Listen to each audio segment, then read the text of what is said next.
Start Network is here. Oh, no punch! I'm real revolutionary right now. Thank you for being the voice of Black America. All momentum we have now, we have to keep this going. The video looks phenomenal. See, this difference between Black Star Network and Black-owned media and something like CNN. You can't be Black-owned media and be scared. It's time to be smart. Bring your eyeballs home. You dig?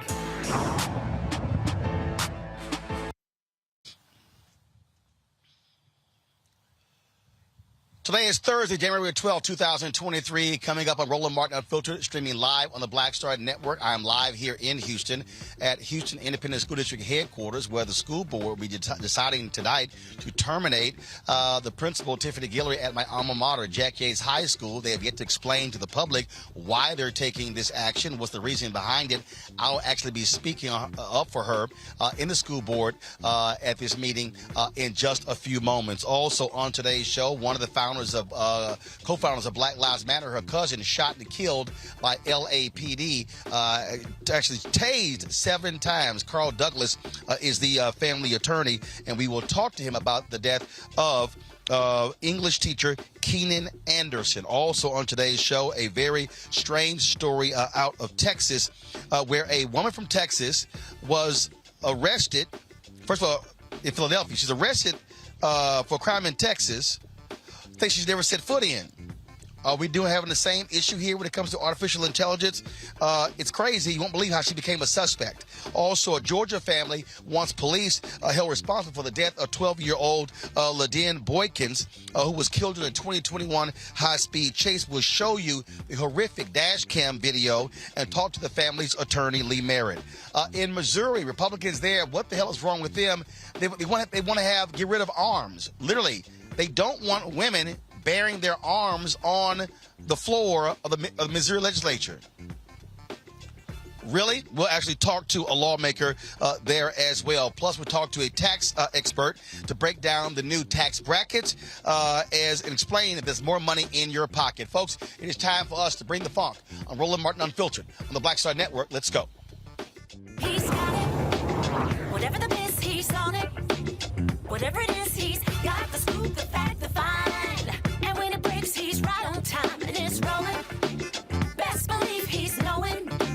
Putting it down from sports to news to politics. With entertainment just for kicks, he's rolling. It's on go, y'all. It's Roland Martin, rolling with Roland now. He's funk, he's fresh, he's real, the best, you know he's Roland Martin now.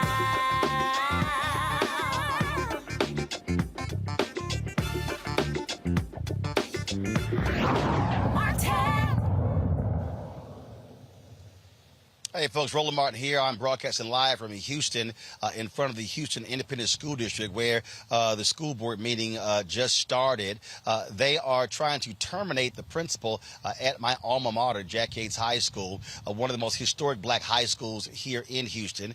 They finally had stable leadership. She's been there for 5 years, but they won't explain why they want to terminate her, even though she has done one hell of a job leading the school and trying to bring it back. Of course, I've worked with her closely with the scholarship, the $25,000 scholarship that I announced for the school. And again, she's been a strong leader for Yates, and now the school board wants to take this action, and they've yet to explain to the public exactly why they are making this move. And so I'm going to be speaking in a few moments in the public portion of the school board, sharing my thoughts on her leadership and why she should not be fired, and demand more accountability and transparency from this school board. Keep in mind, it was just 3 years ago the Texas Education Agency literally was going to take over the school district because of how dysfunctional this school board was. That's how awful things were here in Houston. Also, they had a black superintendent, Le'Den, who was the interim superintendent.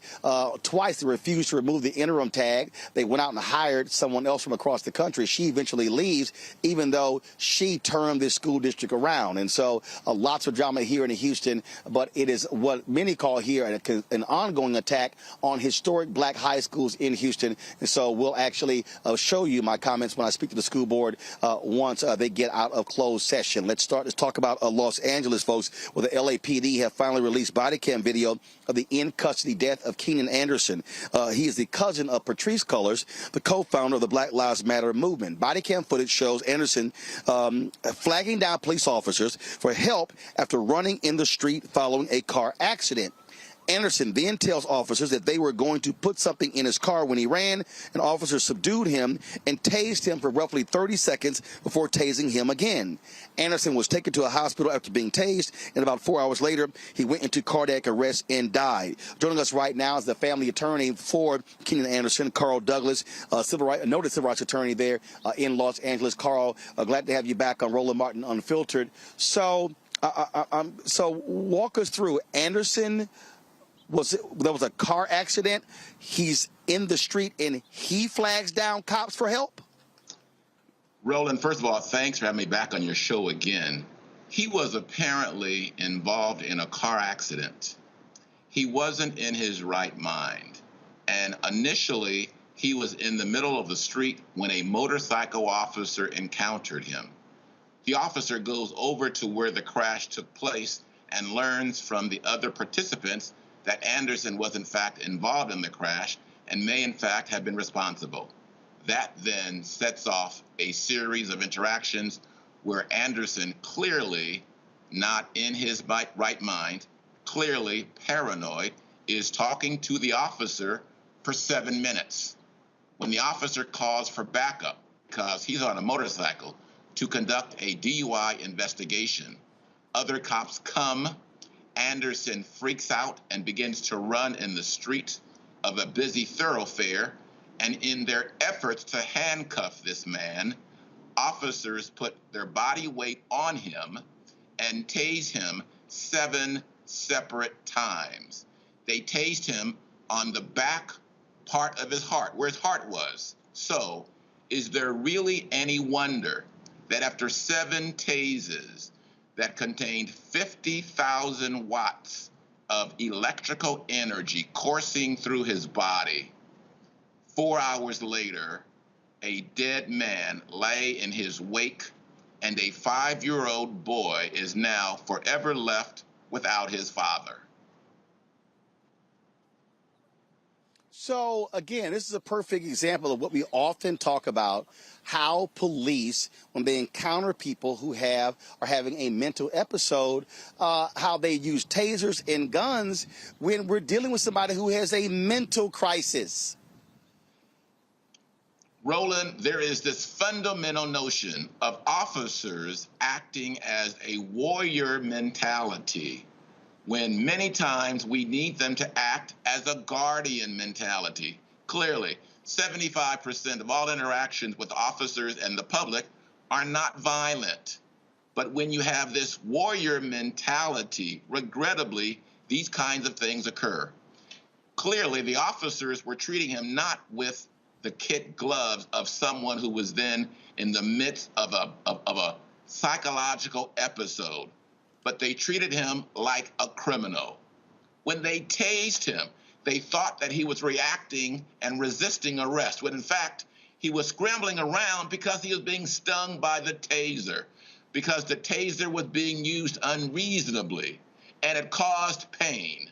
So if you tase somebody 7 times in a row, that energy is going to impact the heart, and the consequences to Keenan Allen were sadly predictable.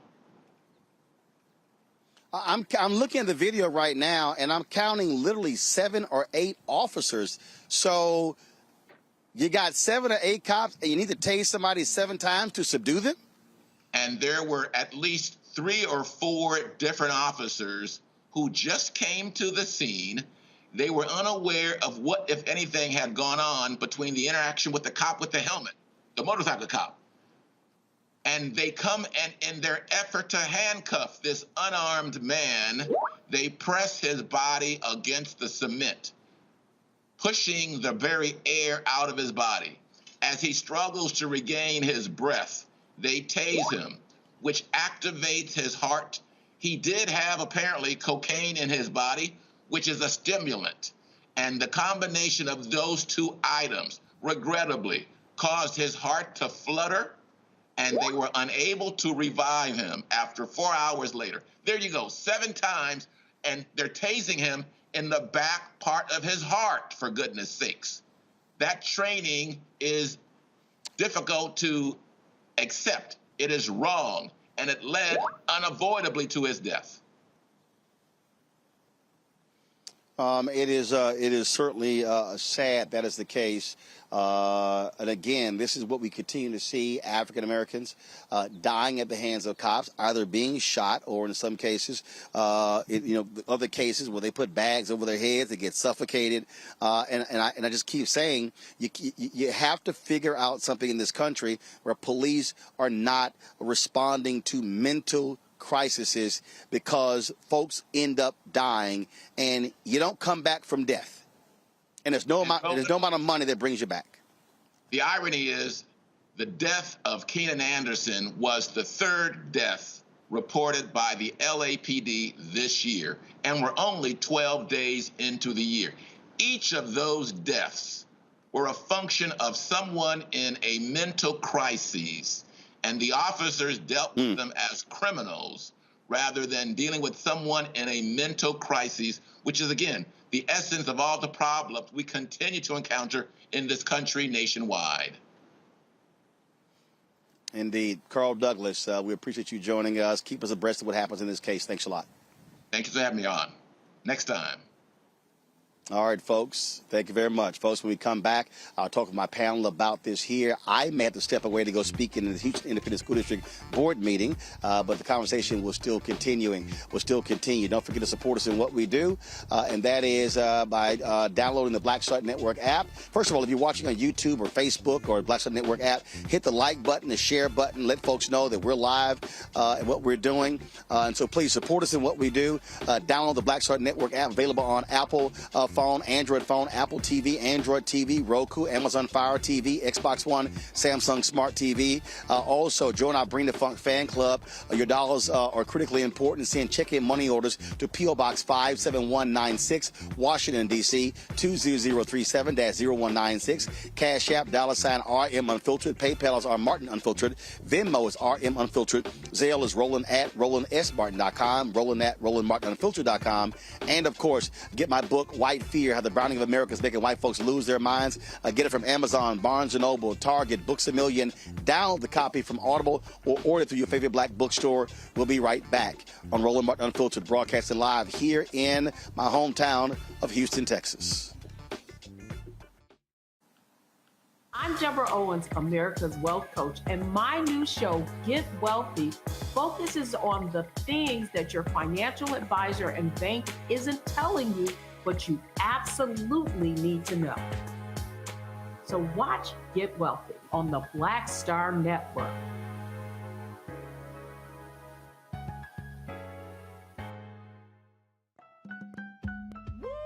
We're all impacted by the culture, whether we know it or not. From politics to music and entertainment, it's a huge part of our lives, and we're going to talk about it every day right here on The Culture with me, Faraji Muhammad, only on the Black Star Network.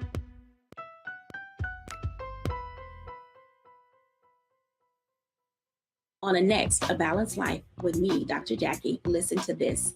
Good fortune happens when opportunity meets planning. In other words, success is no accident. Thomas Edison said that, and it's such a great message as we enter into this new year. Planning for success and balance in 2023, planning for it, and then how to live it. I'm always working towards those goals. I'm always moving in that direction. And if something get me off track for the goal, I hurry up and determine, oh, wait, you're off track.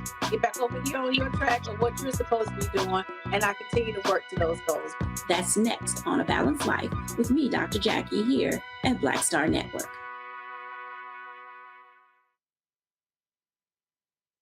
Hi, everybody. This is Jonathan Nelson. Hi, this is Cheryl Lee Ralph, and you are watching Roland Martin, Unfiltered.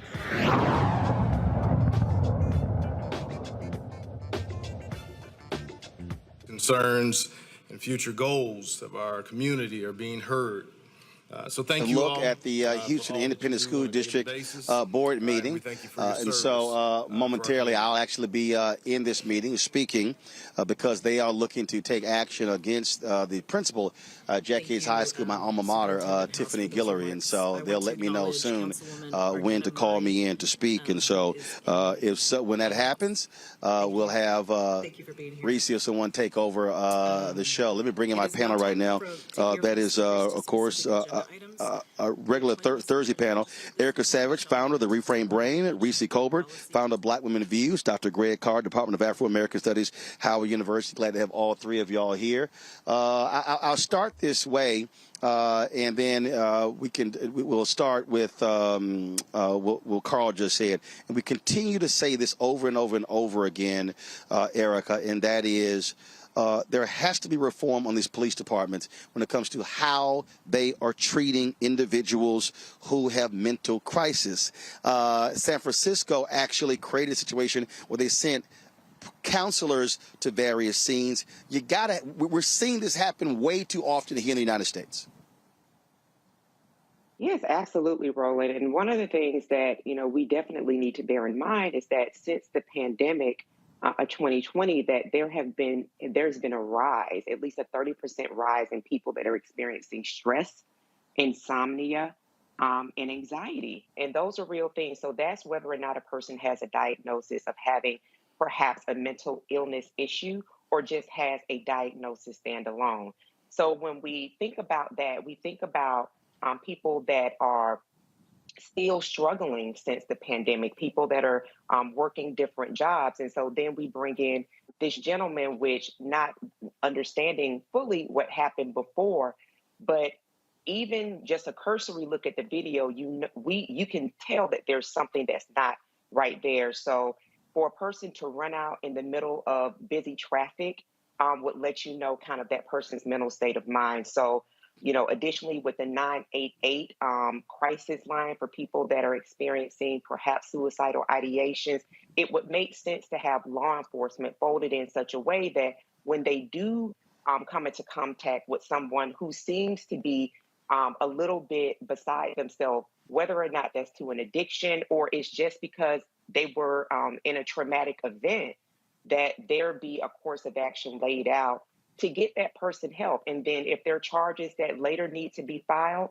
that can be done. But as long as Black Americans are looked at as beasts, or as I think Dr. Carr said, no human found, as long as we're not looked at and approached with humanity, we're going to unfortunately see the Slave Patrol carry out what they've been doing for many centuries now. And that has a great impact on our community and many generations to come.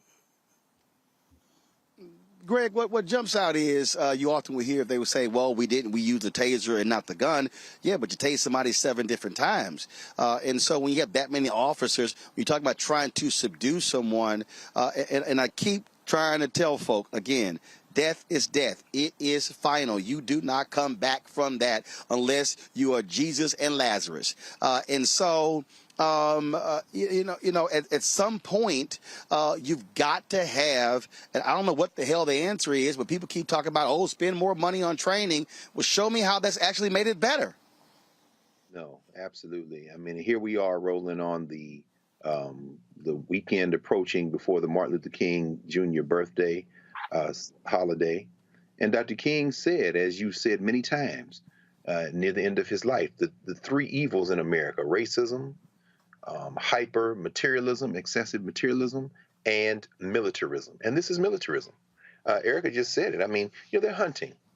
There are no humans involved. The Los Angeles Police Department, which is where the slogan "to protect and serve" originated, has neither protected nor served, because that's not their objective.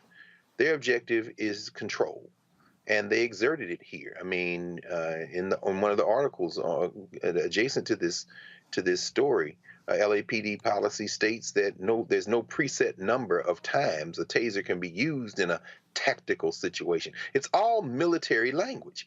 The LAPD, and I respect this, like most police departments, are organized to attack a common enemy. And who is the enemy? The people.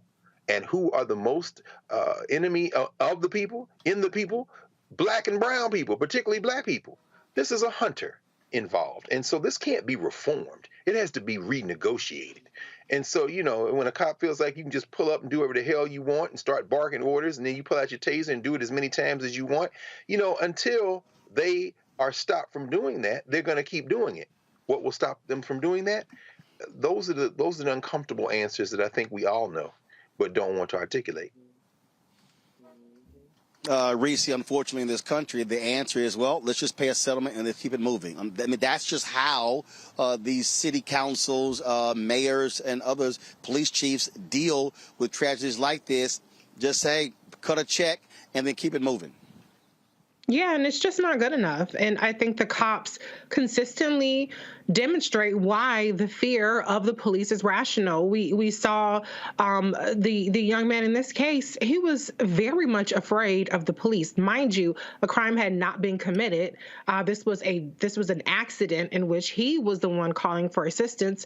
So how a taser gets to be deployed multiple times in what ends up being a lethal way is just absolutely outrageous. And it goes to what both Dr. Carr and Erica said, the lack of humanity that police officers officers have in these situations. And unfortunately, cops do not have that empathy chip or that even humanity chip that says, wait a second, I'm dealing with a person who is afraid of our interaction. And they don't think back to all of the news that we've seen in terms of why people have this fear and say, let me try a different tactic. Let me try to de-escalate. Let me try to soothe and to console. They hop into this militaristic, this hunting mentality. And so until cops have a come to Jesus moment and realize that people have a justifiable fear from them, then we're going to continue to see this. But the real problem is that cops have a humanity issue. They're here for power. They're here to enforce their dominance.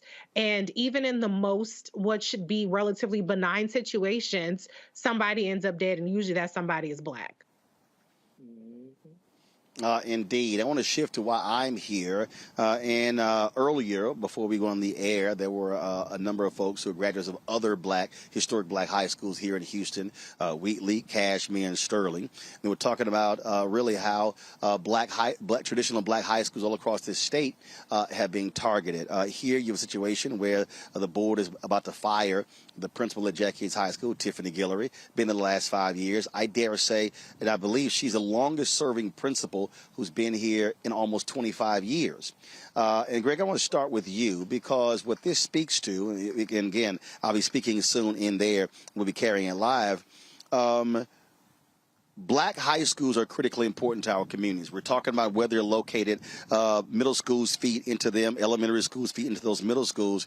And what we have seen all across the country with closures and various changes, where districts are making these decisions. It's supposed to be about the academics of students. Unfortunately, what is happening is you have unstable leadership. I can tell you right now, this is like the 5th superintendent since 2009. I met with the previous 4 with regards to my high school, and it was like one problem after another. And you're sitting here going, how in the hell can a school or students have any success when you continually have upheaval in the principal's office? And this impacts Black students, which impacts Black achievement, which impacts Black students going to college, which impacts Black folks being able to get jobs, which impacts Black folks being able to create generational wealth. And so what happens to Black children in elementary school, middle school, and high school has a direct impact on the future of Black America. Absolutely, Roland. And by the way, when I found out that you were in Houston and you were covering this story, I mentioned it in class just before we went on the air, about 3:30, 4 o'clock on campus. And I have several students across my classes this semester at Howard from the 3rd Ward. And we talked a little bit about this, the importance of educators who care, the importance of leadership in buildings. And of course, when you mentioned the famous Phyllis Wheatley High School and the famous Jack Yates High School, of course, Dean Felicia Rashad, who's on Howard's campus now, Dean of Fine Arts, we talked about a month ago about the fact that she, like you and so many others, in fact, I brought you up, graduates of Yates, you can't really replace the type of attention to detail, attention to nurturing that our Black educational spaces have provided during segregation, even sustaining that during the assault on Black institutions that is called desegregation in this country, when really the victims of desegregation were often those Black schools where Black teachers lost their jobs, or over 100,000 after Brown versus Board of Education. But in this specific case, and kind of looking at some of the conversations, I don't know Millard House, the most recent superintendent, but I do know that mid-management in school districts, people like, and I've heard the name of Rick Cruz brought up several times as deputy superintendent, those people, the lifers, when they fall into, it's been my experience, into 2 basic categories. You've got folks who are not educators, and I'm not talking about they won awards or they got this and they moved up through the chain. I'm talking about people who have been away from the classroom so long and aren't really in touch with these young people for so long that they basically bureaucrats. And then you've got another category of lifelong educators. I was fortunate enough to work for many years in the school district of Philadelphia with many of these educators, largely Black women, in fact, who, in a situation like this, their first question would be, how effective is this sister? What is she facing? And how can we support her? Not, how do we move her? I think this is an attack. I mean, Roland, of course, you know better than any of us. But from the outside looking in, brother, this looks like that same old story. You're going after somebody, and it's not going to improve. It's going to deteriorate. And the thing here, first of all, control room, tell me again how much time before we go to break? I didn't hear you. All right. So I'm going to do this about 30 seconds, then we'll go to break, and then we'll continue the conversation. The thing that I keep talking about academically, Reese, and that is when you hear administrators talk about, well, we're going to move someone out because of test scores, the first thing I say is, okay, did you measure these students when they came out of the middle school to see where they were?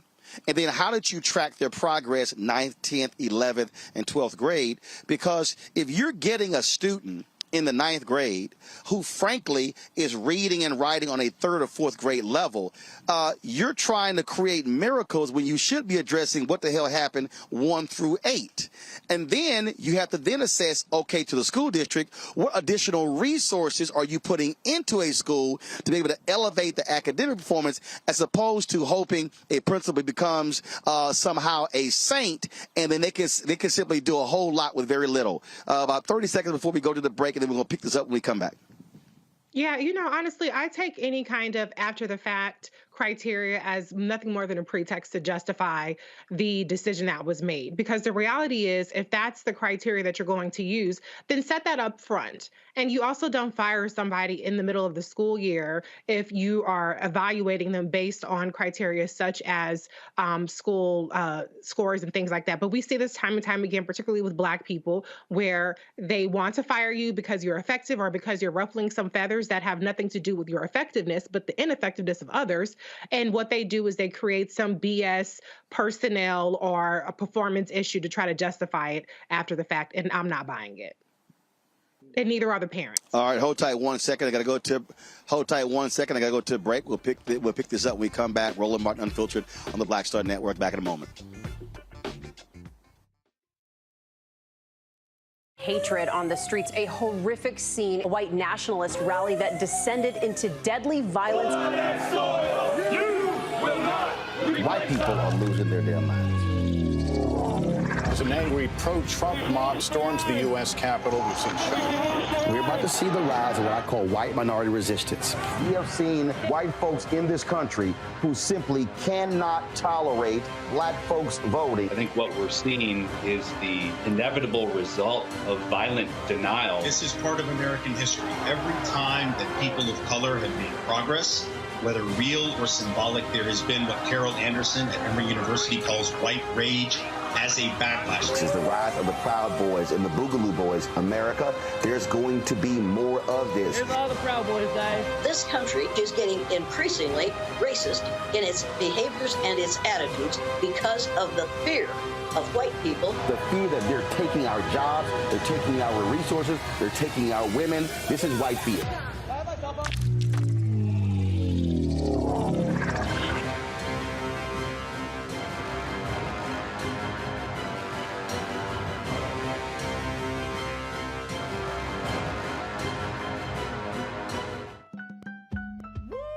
We're all impacted by the culture, whether we know it or not. From politics to music and entertainment, it's a huge part of our lives, and we're going to talk about it every day right here on The Culture with me, Faraji Muhammad, only on the Black Star Network.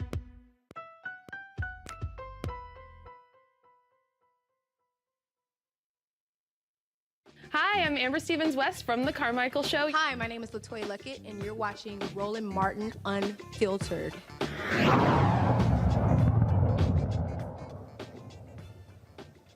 All right, folks, welcome back to Roland Martin Unfiltered on the Black Star Network. Shortly, I'm going to be going inside, speaking here at the Houston Independent School District Board meeting, where they're going to be voting to fire the principal at my alma mater, Tiffany Guillory. She's been there for the last 5 years. They won't tell the public exactly why. They keep saying it's a personnel matter, but alumni, parents, students are very upset by this move they're going to be making, and so it makes no sense whatsoever. I'm going to go back to our panel here, and Eric, I want to go to you, because the thing that is crazy to me, and I've covered education for a number of years, and I've had superintendents on my show. I've had school board presidents, school board members as well. And what always trips me out is when we're talking about student achievement and monitoring, and they always look at what happens with test scores. I always go back to, okay, again, how are you tracking? What is the mastery? How are you doing all of those different things? And then you have folks with the district who want to begin to move people around. And I'm all about, I sort of think about this thing when you look at from a sports standpoint. If you've got an athlete who you're trying to coach up, what you do is you throw more resources at it. And what we are seeing is we're seeing principals and we're seeing teachers. And look, 3 of my siblings have been teachers who are talking about what they're not getting. And so then they say, well, these kids aren't college ready. Well, guess what? A kid doesn't become college ready in their junior and senior year. A kid actually becomes college ready in the 1st, 2nd, 3rd, and 4th grade. And unfortunately, we're not approaching education in this country from a K through 12 standpoint. It's sort of like, oh, once they get to high school, you could go ahead and fix them. Not when somebody's been behind 8 damn years. Absolutely, and there has been a legacy of failing. And I really want to applaud you, Roland. And this should be a message to the community at large, especially those that watch this programming, that you made sure that you were present for the hearing. And so if your school board is comprised of elected members, that's why we talk about so often of the show, the value and the investment that's required so that you can have an expectation of what happens on the other side of a vote.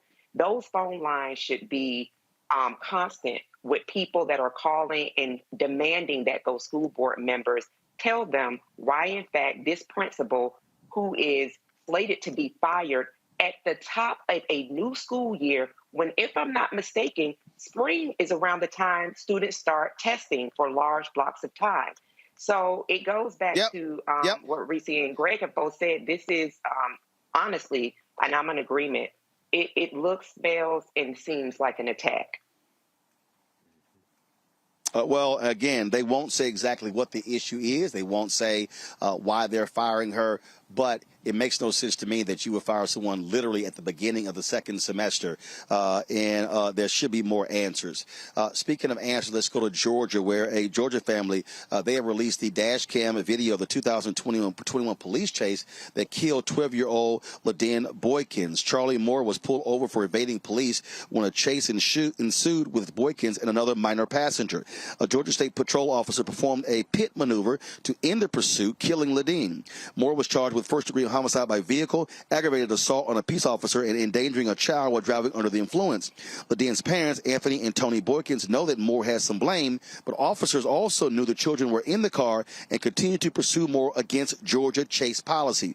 Boykins' parents and the Georgia NAACP president, Gerald Griggs, are demanding that Georgia Attorney General Chris Carr appoint a special prosecutor and ask for the Department of Justice to open up a general inquiry into law enforcement practices in Georgia. The trooper involved in the crash was placed on administrative leave during the investigation, returned to work early last year. To break this down is Lee Merrit, who is who's attorney for the Boykins family. So, Lee, the family is saying that it is against the policy of police there, Georgia State Police policy, to do a car chase if there are minors in a vehicle? Well, the general orders for the state of Georgia state that if you're going to pursue a pit maneuver, not just the pursuit, not just the chase, but if you're going to try to end the chase using a violent tactic that will likely result in seriously bodily harm, injury, or death, you want to do that with only the suspect in the car and no passengers, certainly no minors or any other bystanders that will be potentially impacted. So, and so this trooper makes this move. And if that's the policy, how is he still back on the force? It seems pretty clear cut, but they've decided to charge instead Charlie Moore, the driver of the vehicle, who was a friend's father. So there were 2 young men in the car. One of it was one of the children was Charlie Moore's son, and the other was Le'Den Boykins, a 12-year-old friend of the Charlie's family. And you're right; it should be relatively straightforward. This is the policy. This is a violation, but instead they've charged Charlie Moore with a felony murder. Of course, they're relying on the trooper's testimony to convict him in the trial, and there's been no inquiry about the policy violations. That would be the responsibility of the Paulding County prosecutor to say, hey, here's the policy. When you violate the policy, you committed a crime, and introduce that to a grand jury. The Paulding prosecutor has simply refused to do that. He has not investigated these officers. He has not brought this case before a grand jury, and because of that, we're asking for the Attorney General to appoint a special prosecutor to get the GBI involved to start a fresh investigation, specifically looking at the choice to use deadly force to bring this crash to a stop, or bring this accident to a stop. And that's the problem right there. Again, when you have these DAs who do not want to launch full investigations. I mean, we keep seeing this where they don't want to take these sort of actions when they're involving police officers. You're exactly right. This is Ahmaud Arbery's case all over again. You have a derelict prosecutor like Jackie Johnson, who failed to bring charges against Gregory McMichael, Travis McMichael, or William Roddy Bryan after they murdered Ahmaud Arbery on tape. Those men went free for 2 months because a derelict prosecutor failed to gather the evidence and get it before a grand jury, or say, I have a conflict here. And I would understand if the Paulding County prosecutor said, look, I can't bring criminal charges against these officers that I work with, that I rely on for conviction integrity, that I rely on to get reelected.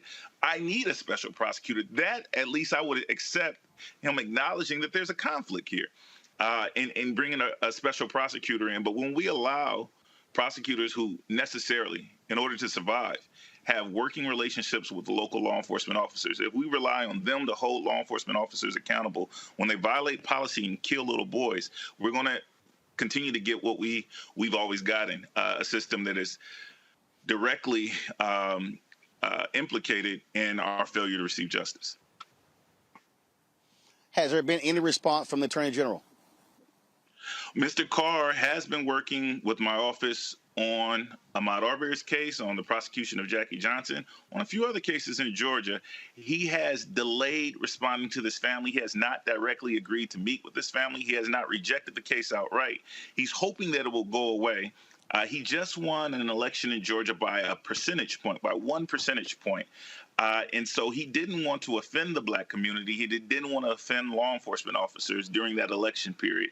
Now that the election is behind us, we are calling on him to do his job.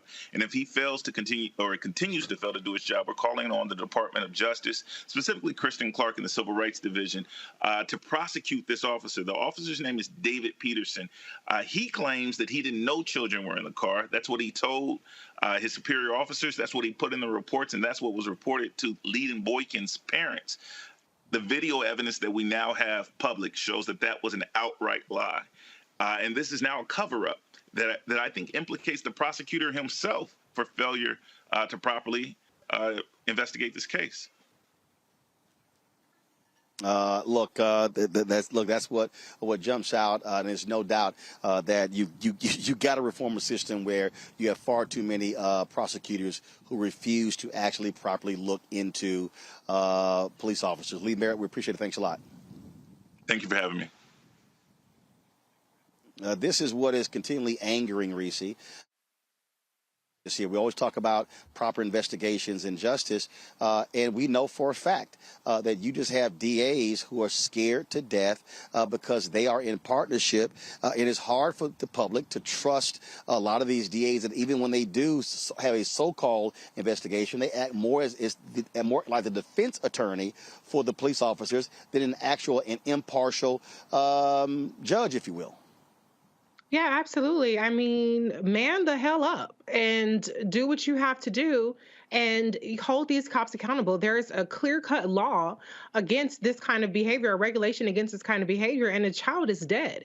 And what they continue to do, the police and the prosecutors continue to do, is they continue to gaslight the Black victims by overcharging the person, like in this case, charging the driver for murder, when it was in fact the cop that caused this completely unnecessary wreck that killed this young boy. And so it's appalling and it's cowardice that these cops are not held accountable. And if the prosecutors don't have the balls or the guts to do it, then get involved, kick the can to a special prosecutor, ask for an outside review, or as Lee Merrit suggested, let's get the FBI, DOJ involved. They can investigate a whole bunch of other stuff, Hamilton tickets, 401ks, all kind of stuff. So you can go on ahead and bring your ass down there and investigate this situation where there's video footage and plenty of evidence to show that this cop knew exactly what was going on when he attempted this illegal maneuver. Just way too many problems like this in Georgia, Erica, your home state. Oh, yeah, absolutely. Unfortunately, I don't expect for it to slow down anytime soon, but that's why I think it's really important. We have attorneys like Lee Merrit that really do highlight specificities around regulations. And I would be willing to bet that that lying-ass cop looked in that car, and, of course, the adultification of Black children was upon us. So, of course, he didn't look at the children as children. He saw Black targets, what they use for target practices, Black faces, and he continued on with what, as Lee Merrit described, was a violent maneuver. So I think that keep the pressure on. He did say that person's name who is working, cashing checks, I'm assuming, celebrating holidays, David Peterson, Georgia. Do not forget about David Peterson killing this young baby. All right, folks, got to go to a break. We come back. A strange case out of Philadelphia. Why did a Black woman spend a week in jail for a crime that took place in Texas and she never even stepped foot in the state? Sounds familiar. Wait till we unveil the details. Also, I'm going to step into the school board meeting and speak in a moment here on behalf of Yates Principal Tiffany Guillory. And so we'll keep an eye on what's happening with the school board here with their decision, whether they're going to fire her or not. You're watching Roland Martin Unfiltered on the Black Star Network. Back in a moment. On the next Get Wealthy with me, Deborah Owens, America's Wealth Coach, the number of people working from home has quadrupled to almost 30%. You're going to learn how you can now create your money space. It can impact your mood, your mindset, and your ability to get wealthy. Interior designer Nikki Klug joins us to share exactly what you need to do to create a winning workspace. Make a space that is going to instantly put you in the mindset so that you can be more productive, so that you're organized, so that you're inspired, or you're really focusing in on the task at hand. That's right here on Get Wealthy, only on Black Star Network. On the next, A Balanced Life with me, Dr. Jackie. Listen to this. Good fortune happens when opportunity meets planning. In other words, success is no accident. Thomas Edison said that, and it's such a great message as we enter into this new year. Planning for success and balance in 2023, planning for it, and then how to live it. I'm always working towards those goals. I'm always moving in that direction. And if something gets me off track for the goal, I hurry up and determine, oh, wait, you're off track. Get back over here on your track or what you're supposed to be doing, and I continue to work to those goals. That's next on A Balanced Life with me, Dr. Jackie, here at Black Star Network. Next on the Black Table with me, Greg Carr. Our legal roundtable is back in session as we look at yet another potential landmark case being considered by the United States Supreme Court. This one is called 303 Creative versus Alennis, and may be the most important and far-reaching First Amendment, that is freedom of speech, case of our time. It could, depending on how the court rules, open the door for a return of Jim Crow segregation laws. It's true. If you say we can discriminate against one, you're saying we can discriminate against all. That's on the next Black Table. Don't miss it. Right here on the Black Star Network. I'm Chrisette Michelle. Hi, I'm Chaley Rose, and you're watching Roland Martin Unfiltered.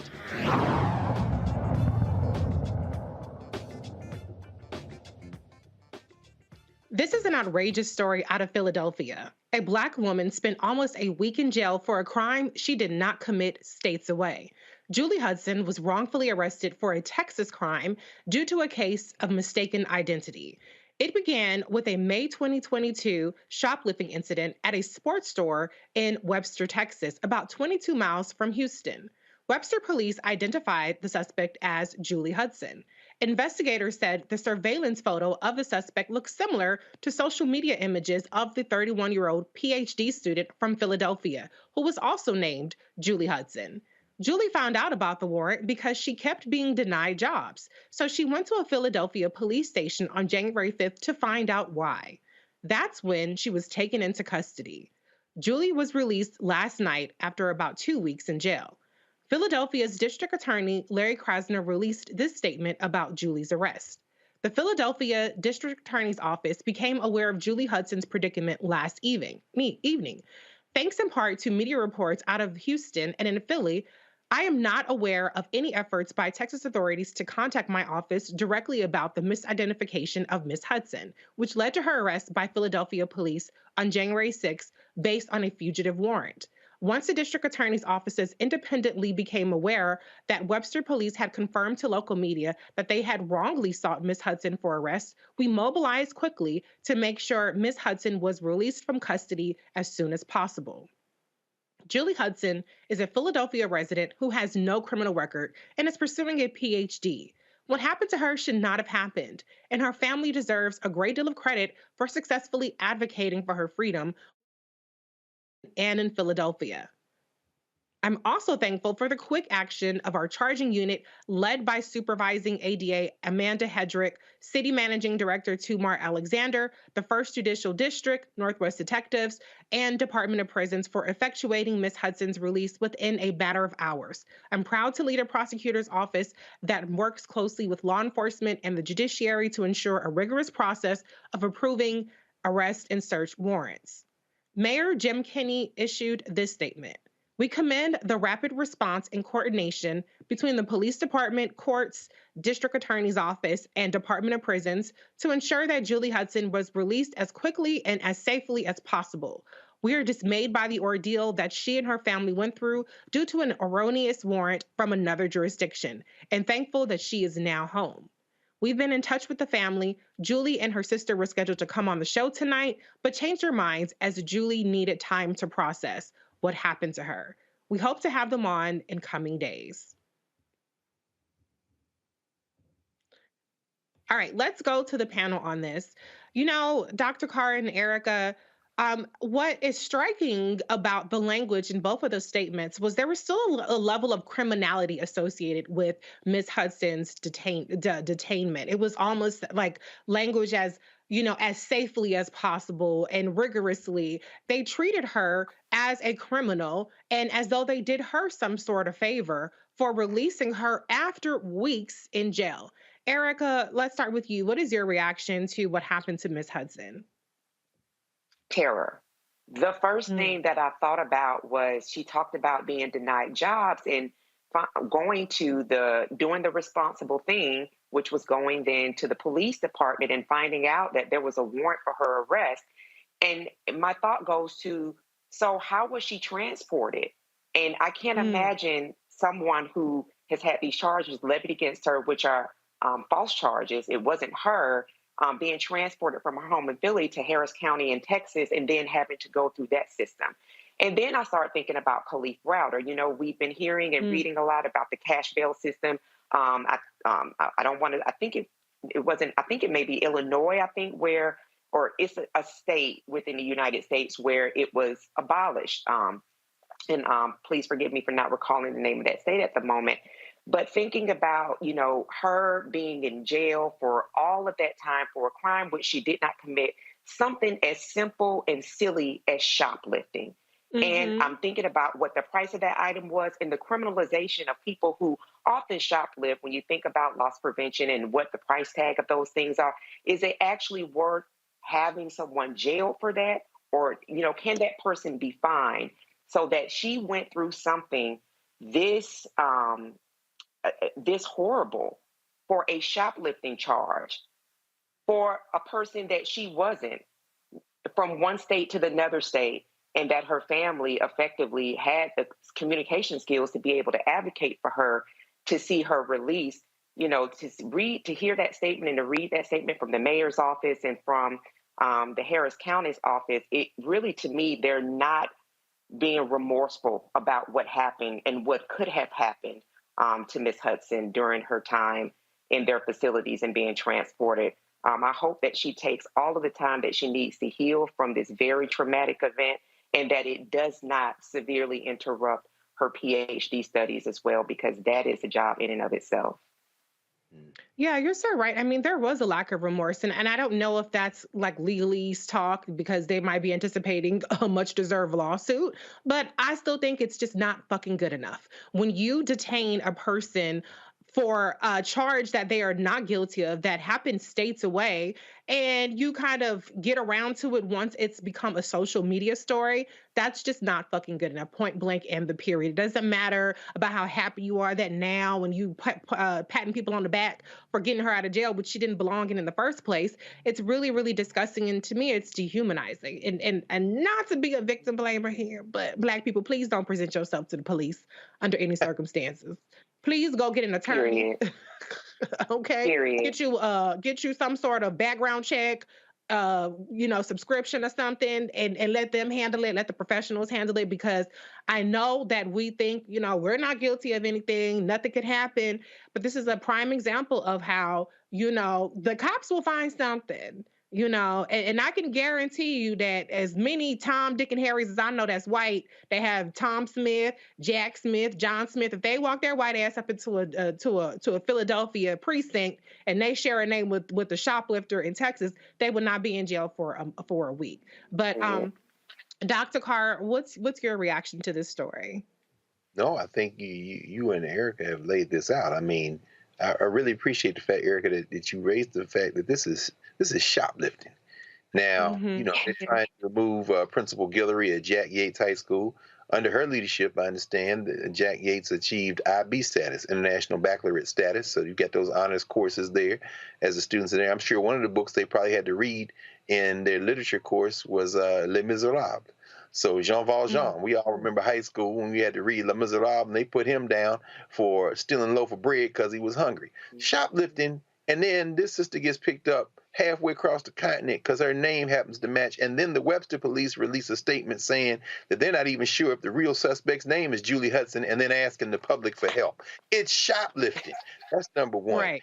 And, Larry Krasner, this is an example again of why elections matter.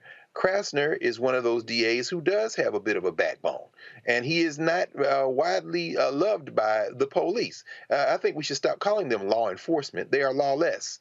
We should call them something else. I mean, the hunters, maybe the lawless, and no amount of propaganda, no amount of Law and Order, no matter how series they have, no matter Chicago PD or what, no matter propaganda trying to humanize these people can displace the fact that all of us who are not police are enemies of the police, because they are out and they are organized to do something to us. Finally, I think it's very important, and y'all both have stressed this, that we frame our relationship not only to policing in this country, but to the systemic problems that policing is just a symptom of. We are not considered human beings. And you're absolutely right, Reese. Do not cooperate. In fact, there's a famous poster from Boston during enslavement, and it says, "Colored citizens of Boston, do not cooperate with the police." I mean, you know what? You might end up in next thing you know, you in Louisiana. The police are not our friends, and all you police who are good police and you trying to do your job, guess what? Try harder, because you're friends. Exactly. And what's interesting too is, we have the former Brazilian president kicking it in Florida, running charges. We have extradition policies even between different states and cities in this country. And so for the Philadelphia police officers to take it upon themselves to arrest a citizen of Pennsylvania, a citizen of that city, when there hasn't been any kind of extradition process, there hasn't been any kind of warrant issued for them. And I don't know, maybe the fugitive warrant is a special kind of warrant where if you can get picked up anywhere. But to me, it just seems overzealous, considering the fact that it's such a petty charge and the fact that it's not even something that has been vetted through their police department. Not that the police department would do the right thing either, but you get what I'm saying. So it's just crazy the way that, you know, you have, like I said, a Brazilian ex-president kicking it, not being extradited. But here, this Black woman who is a PhD student can't even, you know, enter a police department in her city freely and get home freely. So this is really crazy. But the last thing I just want to say on this, you both might have heard this term from Kim Creighton. She says that technology is not neutral. And when we're seeing the rise of this AI, you know, some people use it for fun when you have the apps that create avatars and all kind of stuff, you know. But the reality is, the more of this AI that we're seeing, there is a danger to Black people being misidentified. So again, and I'm not trying to get you arrested on no obstruction of justice. This is not legal advice. This is common sense advice. Don't cooperate if you don't have to. Don't volunteer information. Don't volunteer your presence. Don't volunteer information that wasn't asked of you if you don't want to end up in jail. Not to be a victim blamer, but I'm just saying be very, very careful about the conversations that you subject yourself to voluntarily with the cops. But on that note, I think we have to head to a break. You're watching Roland Martin Unfiltered on the Black Star Network. Be right back.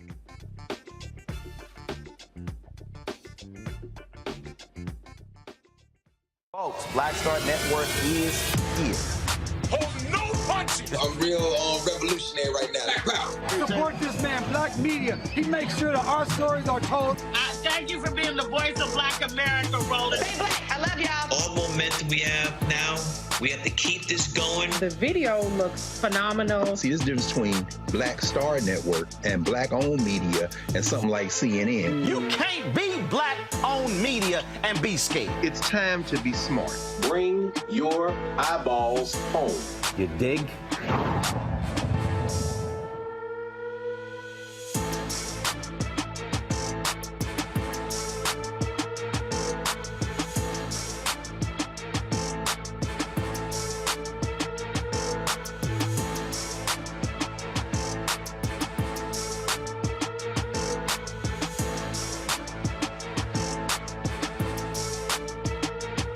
Most people think that these television shows that tell stories about who we are as Black men, and then they paint these monolithic portraits of us. They think that they're being painted by white people. And I gotta tell you, there are a whole bunch of Black folk that are the creators, the head writers, the directors of all of these shows, and that are still painting us as monoliths. The people don't really want to have this conversation. No, they don't.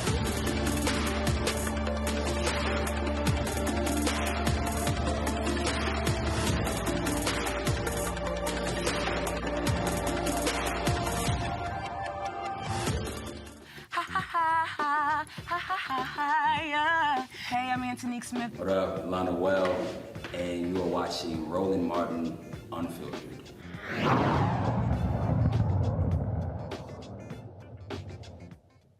The Internal Revenue Service does not ask for tax filers' race or ethnicity on tax forms, but that does not mean the tax system affects people of different races in the same way. The IRS has new tax brackets for the 2023 tax year to adjust for inflation. Typically, people with higher incomes pay a larger share of their income in taxes than those with lower incomes. This can help close racial income gaps. But some tax policies also exacerbate income and wealth inequalities stemming from longstanding discrimination in housing, education, and employment. Douglas Lawson, the owner of Infinity Taxes and Beyond, joins us to discuss these new tax brackets and how they could affect the Black community. Mr. Lawson, welcome to the show. Oh, thank you so much. Thank you for having me, and so excited to just talk about how we can just bring some equity to our community, starting with the tax code and the benefits that come with being educated on this process. Okay, now listen, I'm a finance person. I've been doing my taxes for a very, very long time. So I was just a smidge surprised to hear that the new tax brackets were racist. So please enlighten me on what that means, that the new tax brackets are racist or are driving racial inequality. So on the surface, the tax code may not appear to be racist. to those that aren't familiar with the nuisance of cultural disproportions within our community and within our white counterparts. Essentially, the tax returns that are based is income-based. But what Professor Dorothy Brown from Emory University spoke about is the whiteness of wealth, how the tax system impoverishes Black Americans and how we can actually fix that. One of the things that it does is it starts with the tax system that we wouldn't even know that is racially disproportionately impacting because the IRS doesn't even collect or publish statistics about race. So talking about some of the things you even addressed in regards to tax breaks for income, income-based, home ownership, small businesses, nonprofit contributions, white Americans actually that have a single wage household and a spouse that stays at home are going to receive more tax benefits and breaks from a Black American family that has two equal wage earners contributing roughly the same amount. It gives that actual single wage earner household a tax cut compared to the other household when they're literally doing the exact same thing. The subsidies within white America, and while we have disadvantaged Black Americans, we engage in the same activities. Home ownership, when you have 74% of white Americans that have home ownership in 2022 compared to 45% for Black Americans, that gap's about a 29-point spread versus back in the 60s and 70s, it was a lower margin where it was a 27% spread, but it was still a lower amount. So we see that those benefits that are going to the actual tax breaks that come within the community are based upon some of the inequalities that happen within our system.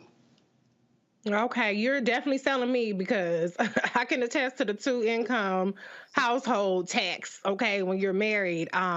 Because I don't know too many Black people. I mean, I know a couple of them, but not too many of us have a stay-at-home parent. Most of us work. Both of us work. And it's no shade if you do have a single-home parent, working household. But, how do we address the inequities without penalizing the Black folks that do get the benefits already, like the home ownership benefits? Do you have any ideas about that? Well, one of the things, what I did is I educated our residents in regards to home ownership, in regards to the benefits that come from actual home ownership. I opened my office in my community and joined my city council as a leader within the community so that we could start with the home ownership process and give them the same benefits that are being received across the board.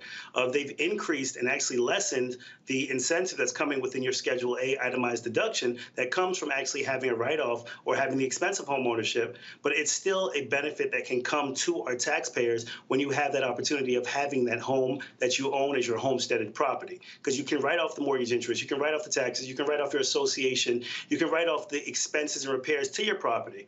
So in addition to the home ownership, you also have the opportunity of your home business. Having and operating a home business, which so many people have done and created, especially through this pandemic and COVID, is operating within having that home wage that's coming in, that household wage, and being able to deduct that from your expenses, where you have the home office, you have your mortgage interest, and you have deductions that's going to bring your adjusted gross income down to a lower taxed bracket.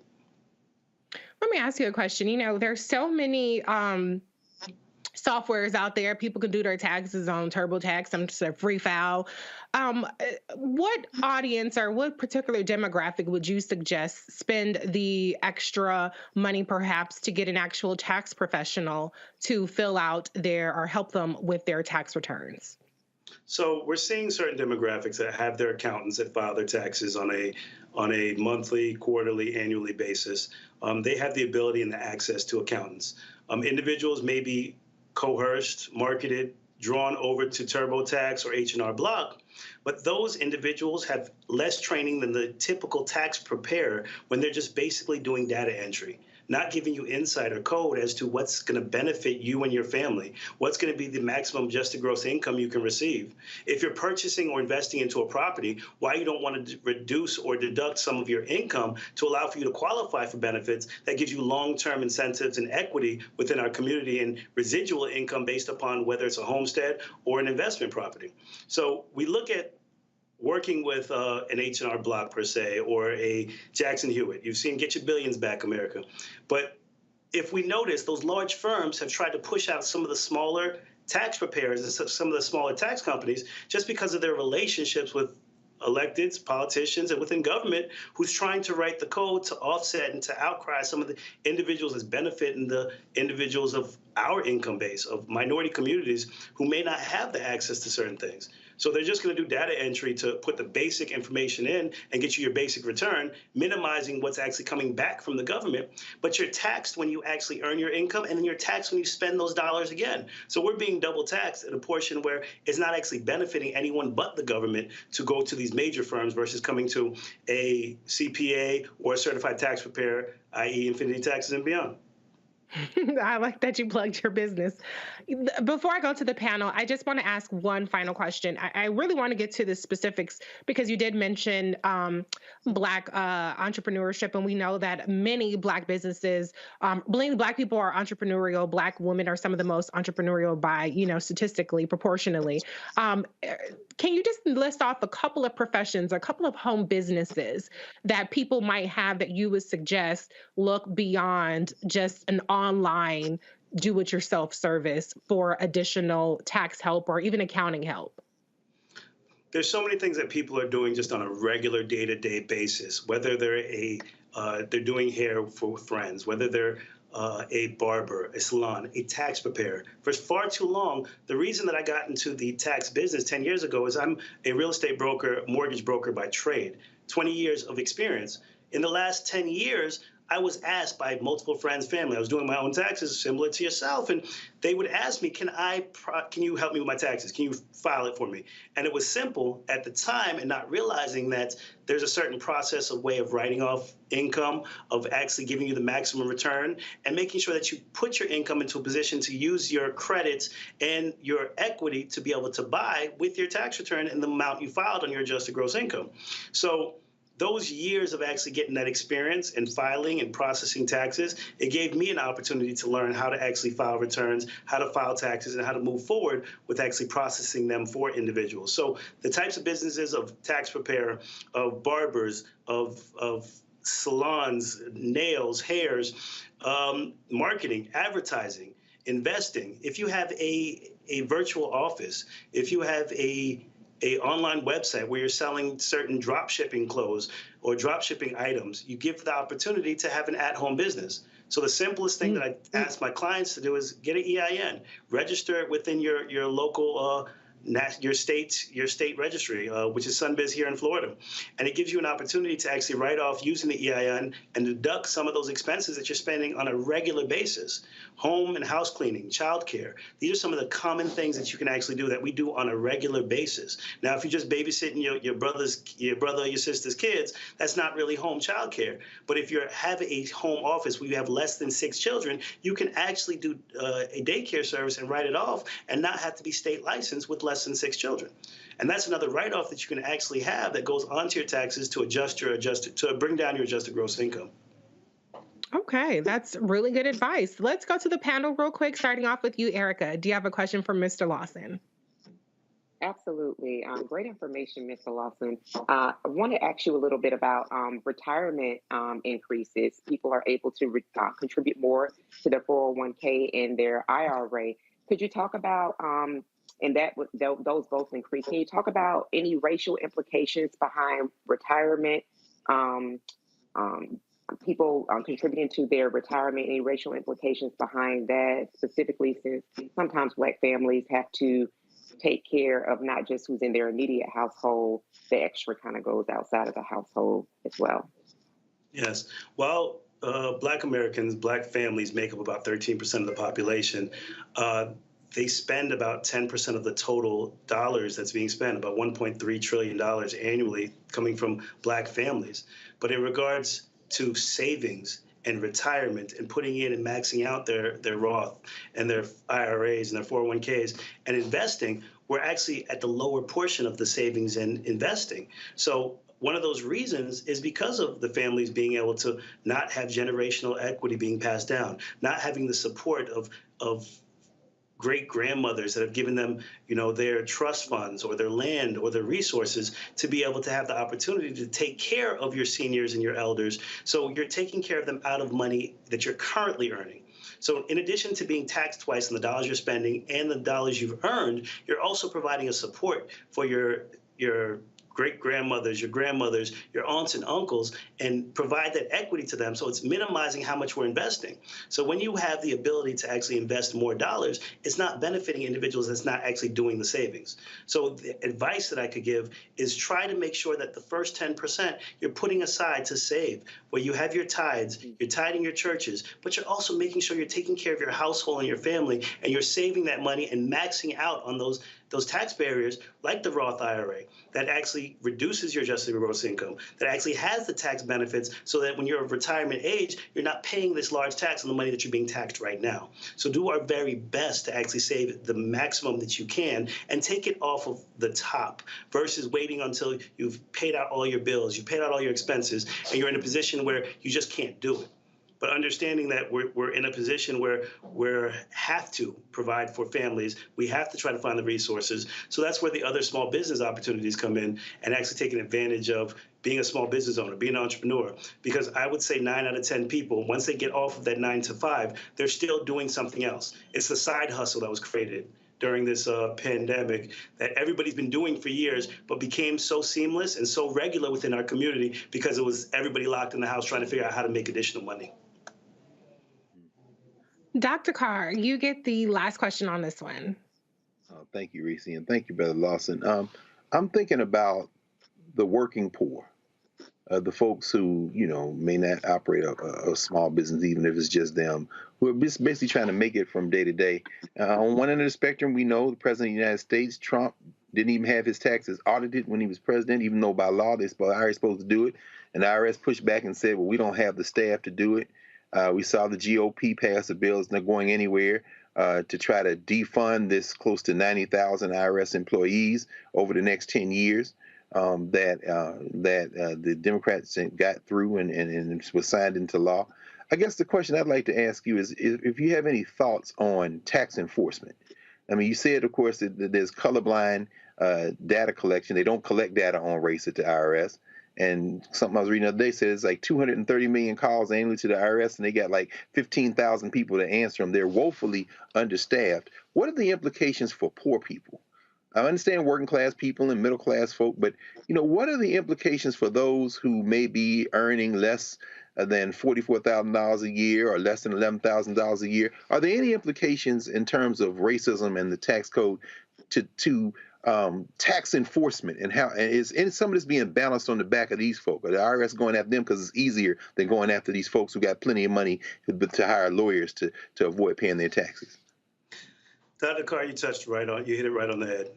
Essentially, what they've done is created a code that's going to benefit the wealthy, and it's going to penalize the working class, middle class, and poor class, because the EIC credit that comes in is based upon your income level and the number of dependents that you have in your household. If you are below that median, where it cuts off at about $11,000 annually, you're not going to receive any credit. So if you're just barely scraping to get by, whether you're receiving some type of assistance, financial support, government assistance, your family's helping or supporting you to get through, you're not going to receive that earned income credit that you would receive if you're making a higher dollar amount.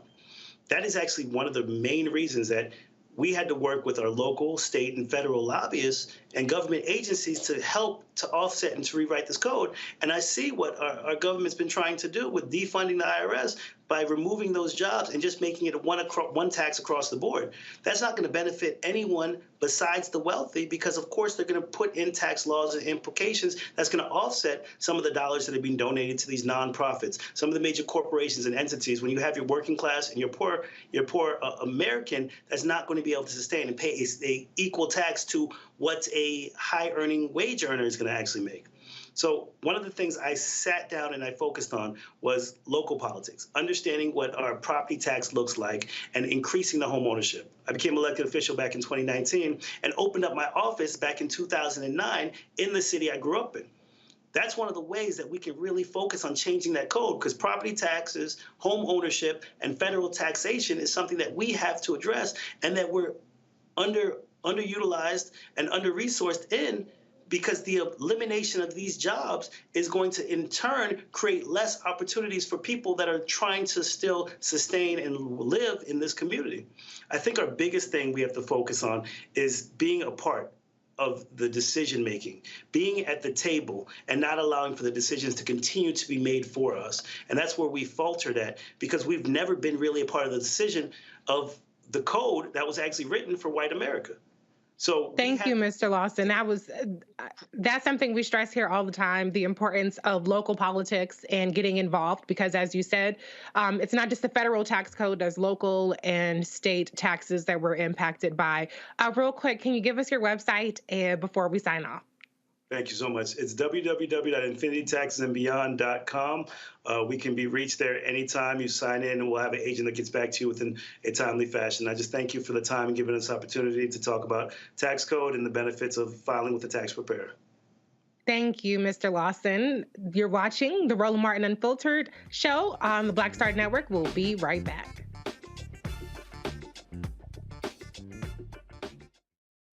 When you talk about blackness and what happens in black culture, we're about covering these things that matter to us, speaking to our issues and concerns. This is a genuine people-powered movement. There's a lot of stuff that we're not getting. You get it, and you spread the word. We wish to plead our own cause.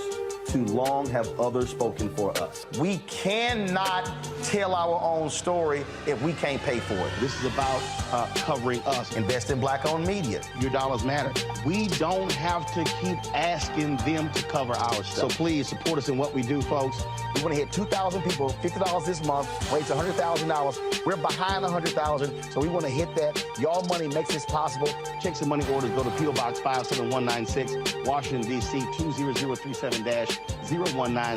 The Cash App is $RM Unfiltered. PayPal is R Martin Unfiltered. Venmo is RM Unfiltered. Zelle is RolandSMartin.com. On the next A Balanced Life with me, Dr. Jackie, listen to this. Good fortune happens when opportunity meets planning. In other words, success is no accident. Thomas Edison said that, and it's such a great message as we enter into this new year. Planning for success and balance in 2023, planning for it, and then how to live it. I'm always working towards those goals. I'm always moving in that direction. And if something get me off track for the goal, I hurry up and determine, oh, wait, you're off track.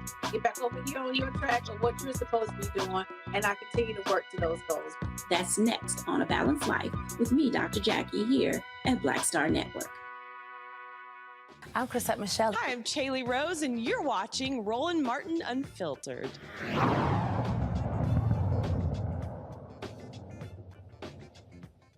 Missouri House Representatives Democrats are outraged by a ridiculous dress code policy for female lawmakers by the Missouri GOP, banning women from wearing shirts that show bare arms.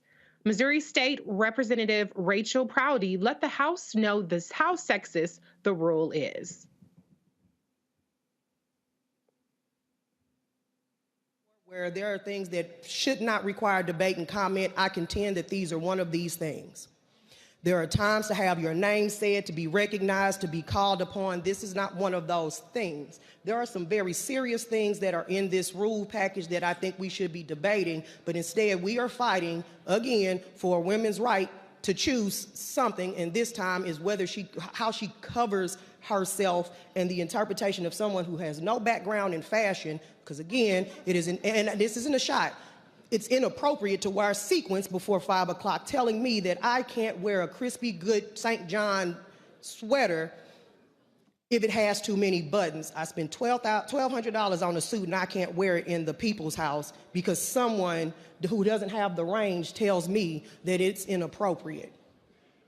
That's not why any of us were elected, Mr. Speaker. None of us. I urge us to vote no on this because it's ridiculous. And also, congratulations, I'll keep that to myself, to any of us who may be with child. You surely don't have enough or have the money off the salary that we make to go buy a bunch of new clothes or tailored clothes. And I hope that you're able to continue to wear your cardigan and vote on behalf of the people who sent you here.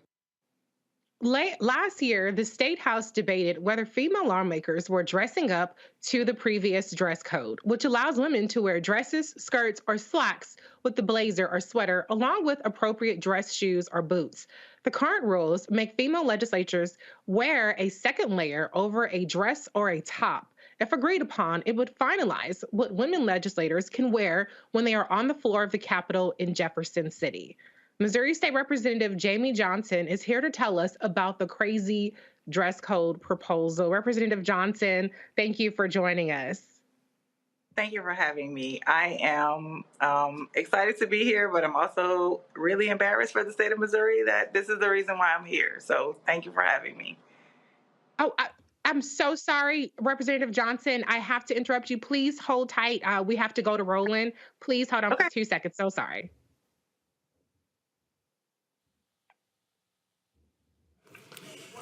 My name is Roland Martin. I'm Jack Yates class of 1987. I flew all the way from Washington, D.C. With regards to this decision regarding Tiffany Guillory at Jack Yates High School. I've dealt with the last 4 superintendents dealing with what's happening at Yates. And finally, we've had stable leadership at Jack Yates. I go back to 2009 dealing with these various superintendents. The reason I gave a $25,000 scholarship, because finally we had a leader who was putting the necessary things in place to improve Jack Yates. I've been inducted into 3 Hall of Fames. National Association of Black Journalists in December 21, and in October, the Society of Professional Journalists. And I was gonna have an event here in Houston celebrating that, and I called her and I said, I wanna have it at Yates because I wanted those students to understand you can go from Jack Yates to be one of the top journalists in the country. And at that event, I plan to announce a $50,000 donation to our School of Communications. But if this board chooses to fire Tiffany, I will pull every dollar I have given. And this district also called me to celebrate for your HISD 100. And if you make this move, I will reject that. Because as you cannot sit here and continue to have upheaval at this school when you have parents and students who understand why you need consistent, stable leadership. I have always wanted to reinvest in Jack Yates. My parents are graduates of Jack Yates. My aunt, a longtime education leader in this district, Pam Lamont, is a graduate of Jack Yates. And at some point, this board has to understand Yates will never be what it used to be and what it should be unless you have stable leadership. Tiffany Guillory, she is the reason why I chose to make that investment. And I should not look to move my dollars elsewhere and take it to another school, not only in this city, but across the country. And trust me, I've interviewed numerous presidents. I knew members of Congress, talked to 15 today. There are many folks who would love to have my money, but I prefer to leave it in HISD. If you make this move and fire her, you're making a great mistake. This community stands behind her, graduates stand behind her, students stands behind her, and if it's a question of test scores, if it's a question of academic progress, we should be analyzing what resources they need, what new programs they need, what is best for the students. That's what should happen. And I'll be more than happy to meet with you, Mr. House, because I've met with the previous superintendents, and I've dealt with superintendents all across this country as an education advocate. But let me be real clear. Guillory should be the principal at Yates, and this action should not be taken in the middle of a school year. It is grossly disruptive to the education process, and I hope this board makes the right decision, because trust me, I'm doing my show live right now. I'm broadcasting this show live right now, and I am more than willing, because I own it, to bring this show to Houston and focus on what's happening in this city if she is replaced. That should not happen. So I hope you do the right thing for Yates and for the students and for the families. Thank you. Superintendent House, please proceed with your update. Colleagues, please hold your questions until. Well, you just heard Roland bring fire to the superintendent meeting in the matter of the firing of the Jack Yates High School principal. But let's go on ahead. We were in the middle of an interview with Representative Johnson. Are you still there? Yes, I am. Okay, great. Thank you so much for holding tight. All right, so please enlighten us about what in the world is going on. I saw your peer throwing a whole tree of shade about not having the range and sequence and a number of things, but please give us your perspective on these completely sexist and archaic rules. Yes, on this, the eve of my soror's Founders Day. So Basically what happened is House Republicans wanted to institute just arbitrary, random, mandatory, narrow definitions of what business attire looks like, that we can wear on the House floor. It doesn't make sense. We have so many issues in the state of Missouri, and it was a colossal waste of time. It was a colossal waste of resources, and it shouldn't have happened. Can you where is this coming from? Is this one of those culture war type things? Are people just bored? Like, it just seems so random, like you said, with all the things that are actually pressing to bring this into focus. Or did they just not expect this to be much of a fight? I think they did not expect this to be much of a fight, but this, you got to understand, this is coming from a state that was eager to be the first to institute a trigger ban when Roe v. Wade fell. So this is really about control over women's bodies.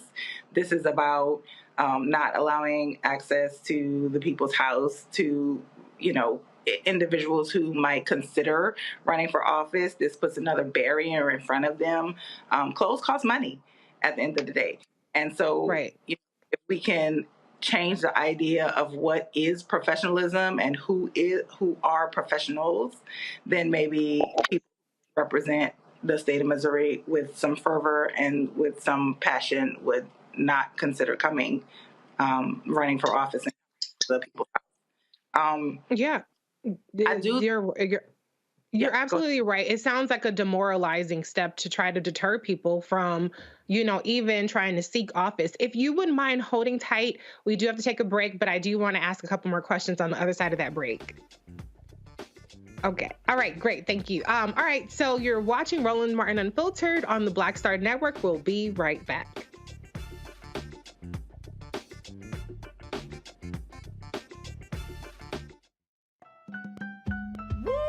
We're all impacted by the culture, whether we know it or not. From politics to music and entertainment, it's a huge part of our lives, and we're going to talk about it every day right here on The Culture with me, Faraji Muhammad, only on the Black Star Network. I'm Deborah Owens, America's Wealth Coach, and my new show, Get Wealthy, focuses on the things that your financial advisor and bank isn't telling you, but you absolutely need to know. So watch Get Wealthy on the Black Star Network.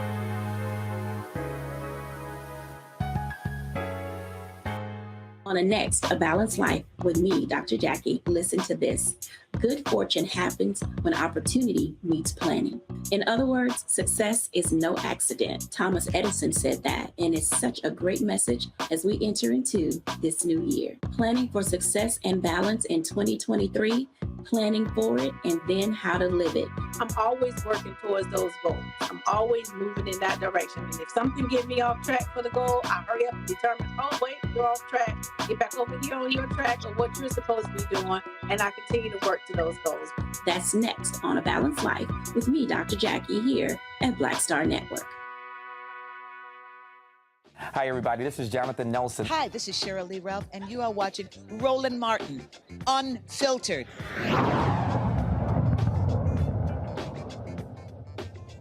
We're talking this ridiculous proposal by the Missouri GOP to legislate against bearing arms for women in the Capitol. We're joined by State Representative Jamie Johnson, who is filling us in on the craziness and the madness.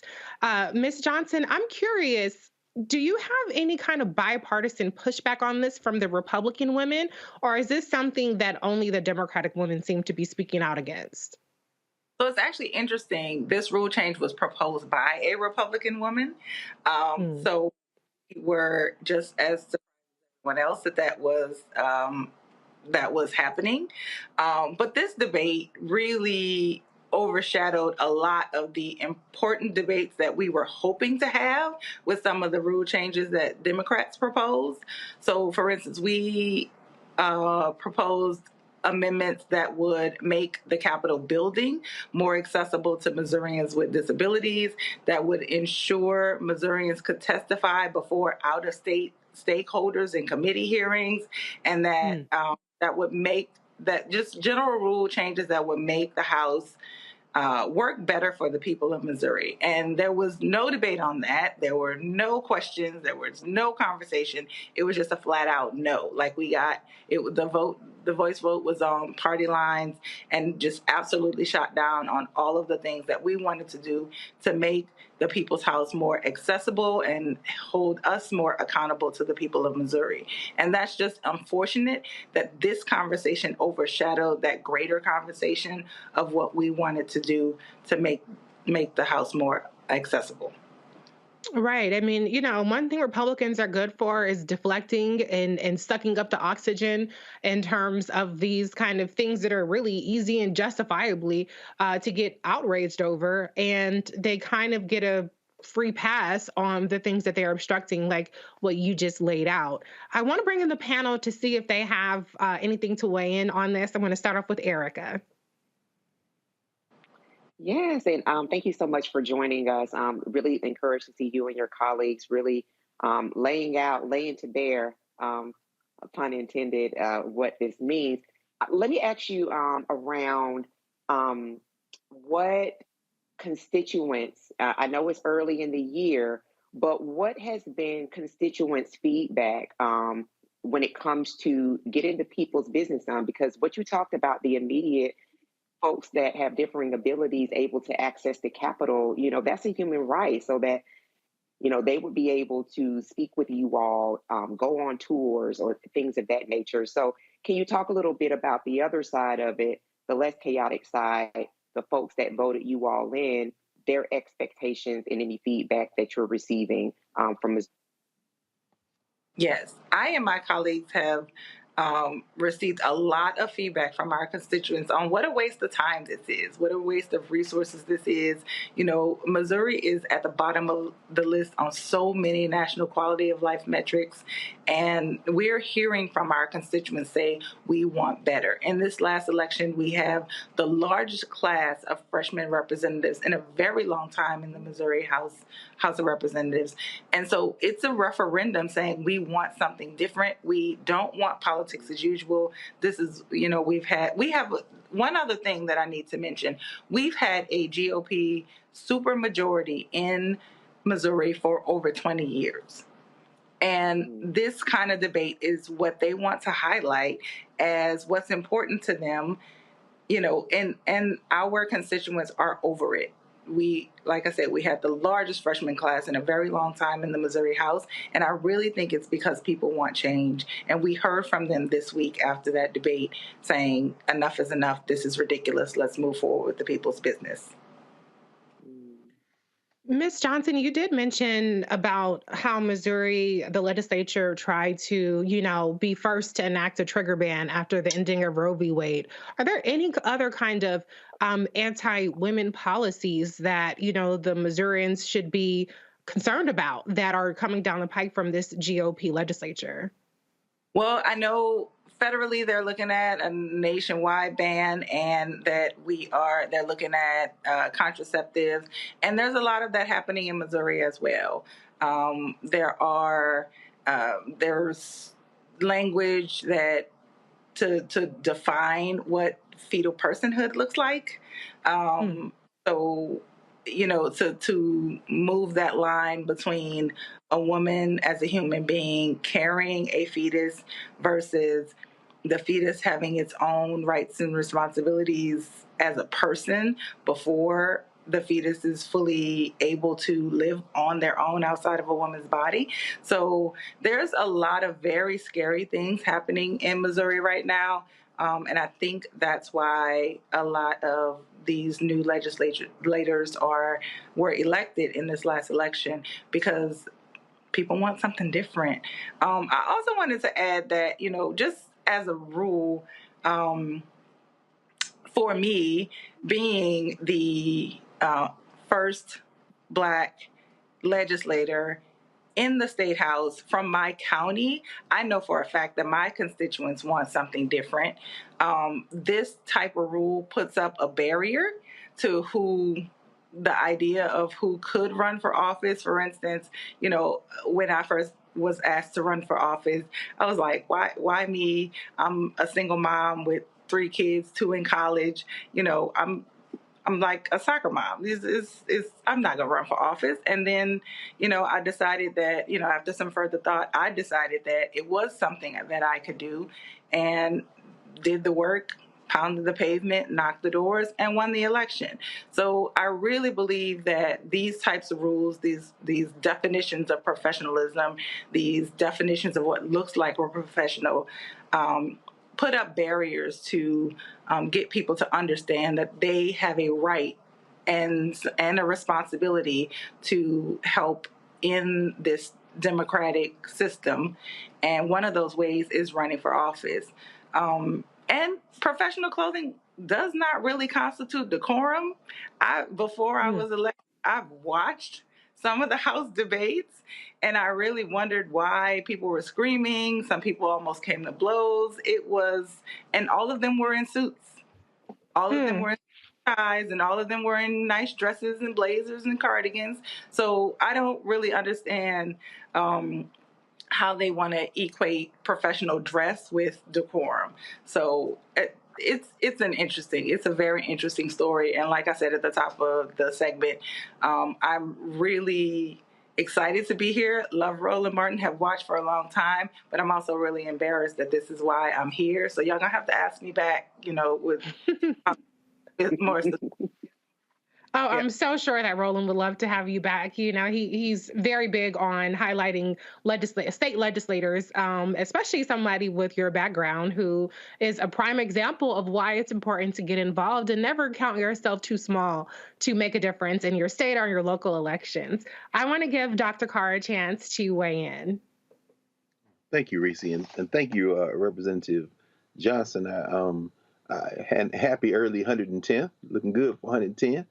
And I will confess that until I came to work at Howard University, I did not know what St. John's was. So I want to say that your colleague, that shade was chef's kiss excellent, because I'm sure many of those hillbillies don't know what St. John's is either. But at any rate, that's really what I want to go with it. I'm assuming, maybe I shouldn't assume that Representative Ann Kelly referring to earlier. And I noticed she noted that there's an issue of formality and professional atmosphere. I'm wondering if there's some racial undertones even to these white women. I mean, because I'm thinking when you say words like professional and formal, but you sisters, look, y'all wouldn't know St. John's if it slapped you in the face, but you got a lot of nerve. Is this about black women? I mean, because I can't imagine these hillbillies, whatever they got on, is necessarily anything near the style sense that y'all have. I don't know if it's singly about black women, but it is. There are racial undertones there. There's also some undertones of classism. I know a lot of Ann Kelly's, Representative Kelly's colleagues on the other side of the aisle are of the more conservative caucus. And so, people are coming in, and we know what the general stereotype of MAGA folks are, right? And so, regardless of the situation, we want to shore up these rules so that we are all understanding that we have to be professional. I mean, I've seen some of the Republican women in beautiful blanket ponchos and complimented them on them, and they were super cute, and those are things that they can't wear now because their colleague has come for them. It's really about freedom. It has racial undertones, and with the history Missouri has not. Listen, I'm a freshman. This is my second week on the job in the legislature. But I'm sincerely not surprised. Not surprised at all. Well, Representative Johnson, Missouri is very fortunate to have you and the new wave of lawmakers. And so thank you so much for joining us and letting us know about what's going on in your state. Thank you. Thank you for having me. I appreciate it. Of course. And let me just say, if you cannot concentrate with arms being exposed, then maybe you need to get a new profession, because that ain't got nothing to do with women being unprofessional. That got something to do with maybe you being a little bit of a pervert, okay? Because I ain't that turned on by nobody's arms to where I can't concentrate, all right? But let's go on ahead and head to a break. We will be right back with more Roland Martin Unfiltered on the Black Star Network.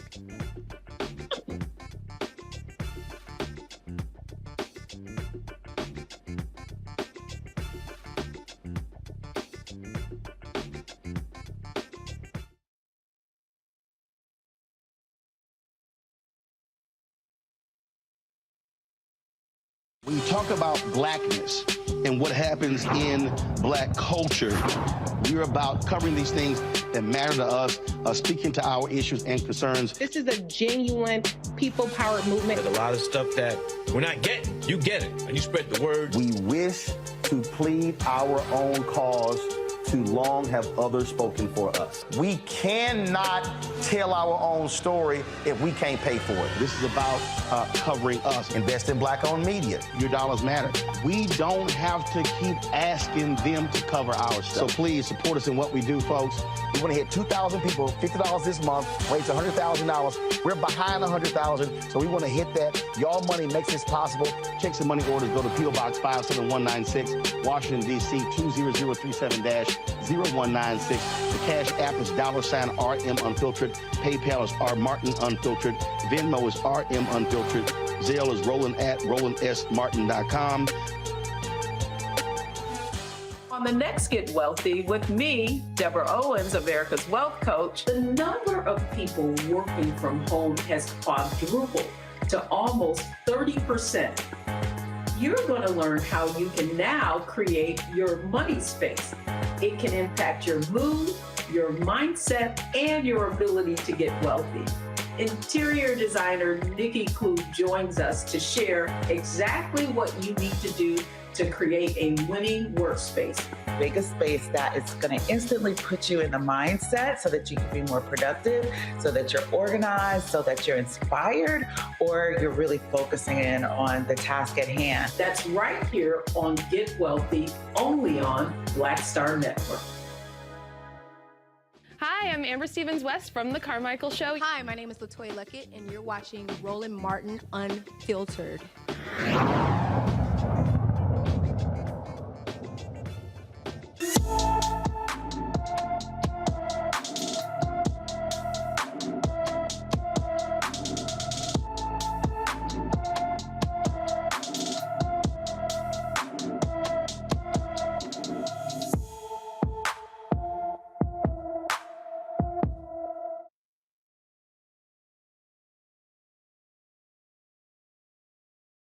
Sierra Chapman has been missing since Christmas Day. The 30-year-old Dayton, Ohio woman is 5 feet 5 inches tall, weighs 123 pounds, with brown hair and brown eyes. Sierra was last seen wearing a short-sleeved Tommy Hilfiger shirt, blue jeans, and black boots. She also has a tattoo on her neck that says Jaden.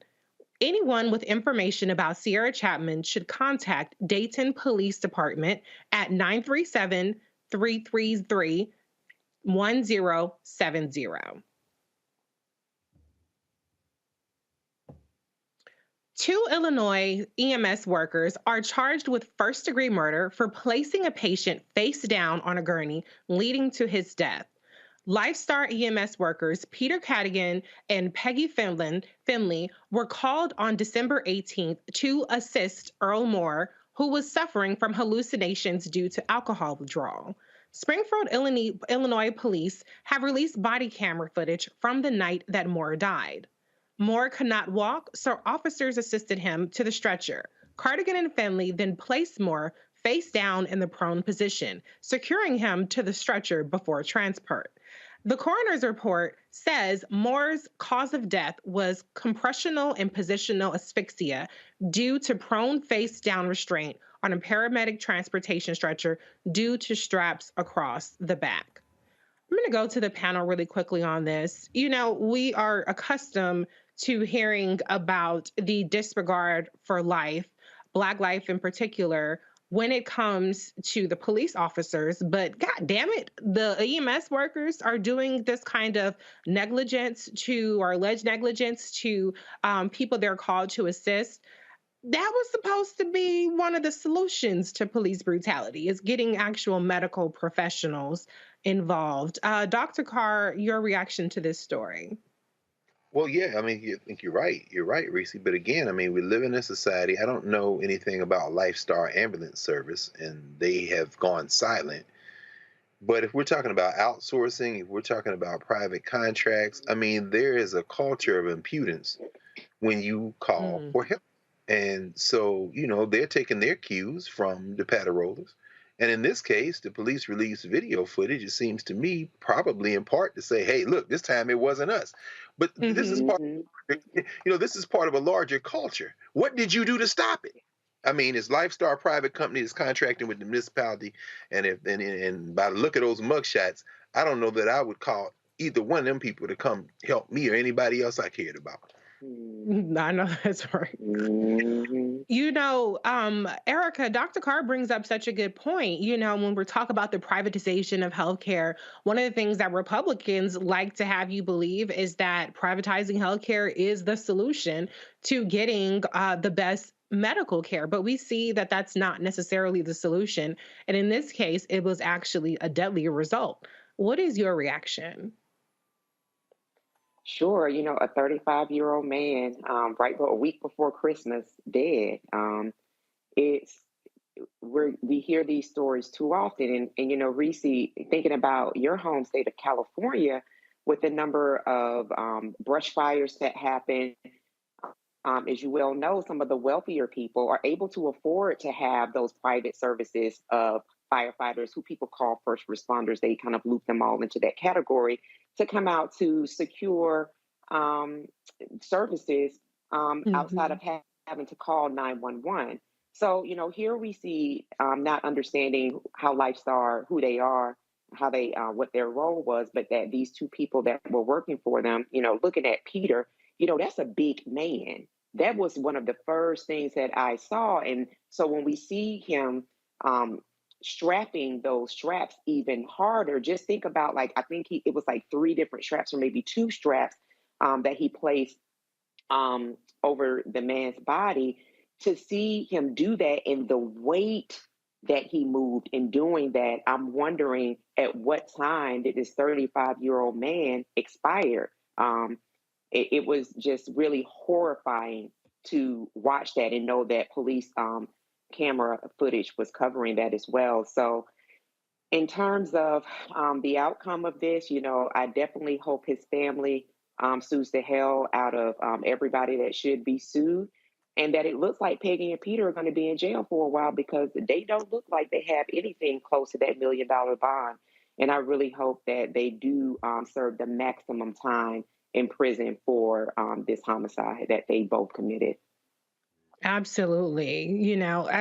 Unlike when it comes to cops doing this kind of stuff, there are very swift and appropriate charges in this case. And so they're going to find out that that blue line don't necessarily extend to them, even though that's who they're clearly taking their cues from. Let's move on to the next story, though. The attorneys for the former Grand Rapids, Michigan police officer who shot Congolese immigrant Patrick LaHoya point blank in the back of his head during a routine traffic stop wants a judge to throw out the second-degree murder charge against him. In a motion, Christopher Scher's defense team gave the following 3 reasons he should not stand trial for Patrick's death. Michigan law permits Officer Scher to use deadly force to prevent Patrick LaHoya from fleeing and to effectuate his arrest. Under legal authority given to Officer Scher by the state in response to force used by LaHoya and in self-defense. That's his quote. That's a statement. The motion also asks a Kent County Circuit judge to overturn the October ruling that Scher stands trial for the April 4th, 2022 killing of LaHoya. Dr. Carr, defense attorneys can ask for anything, but you for damn sure are not going to get it necessarily. To bring charges already, there's a higher degree of vetting and standard that prosecutors use. And so this definitely seems desperate. And last I checked, the back of the head don't sound like self-defense to me. What's your reaction, Dr. Carr? No, I agree. I mean, and like you said, the judge listened to 2 days of testimony. And it just reinforces the fact, and of course, as you say, Reese, and correct, of course, accurately so, you want a zealous defense. So attorney's going to throw everything against the wall and see what sticks.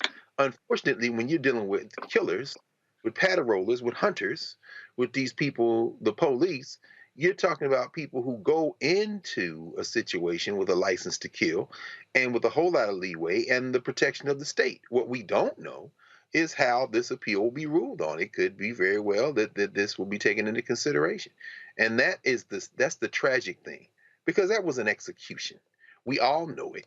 But the executor is protected by this system, and law be damned. So the lawyer is doing what the lawyer is supposed to do: defend his client. And in this case, his client's a killer cop, and the killer cop gets the advantage of basically having a license to kill. So now we have to wait and see what's going to happen. Wait and see. That seems to always be the case with what seems like a never-ending number of cases around police violence, particularly against Black people. Erica, I want to get your thoughts on this next story. U.S. Attorney General Merrick Garland appoints a special counsel to investigate the classified documents found at President Joe Biden's home and former private office. Garland appointed Robert Hur to investigate, along with the Republican-led House of Representatives. The appointment comes after Biden's aides located documents with classified markings at two separate locations inside Biden's home in a locked garage. For the third straight cycle, the Department of Justice and FBI will investigate in a presidential election cycle. Erica, we already see the false equivalencies coming from the Republicans, the House, from the Republicans, that there is a hypocrisy in the treatment of President Biden and the reaction to it, as opposed to former President Donald Trump. What are your thoughts on the uncovering of these classified documents, and how do you view the differences in these cases? Well, we're talking about the son of a Klansman, so we're talking about a well-known, undisputed criminal who stole the People's House at 1600 Black Lives Matters Plaza. So what we're talking about somebody who, Dr. Carr talked about his taxes earlier. And one thing that we found out, one thing that came to surface, is that he's in debt to China.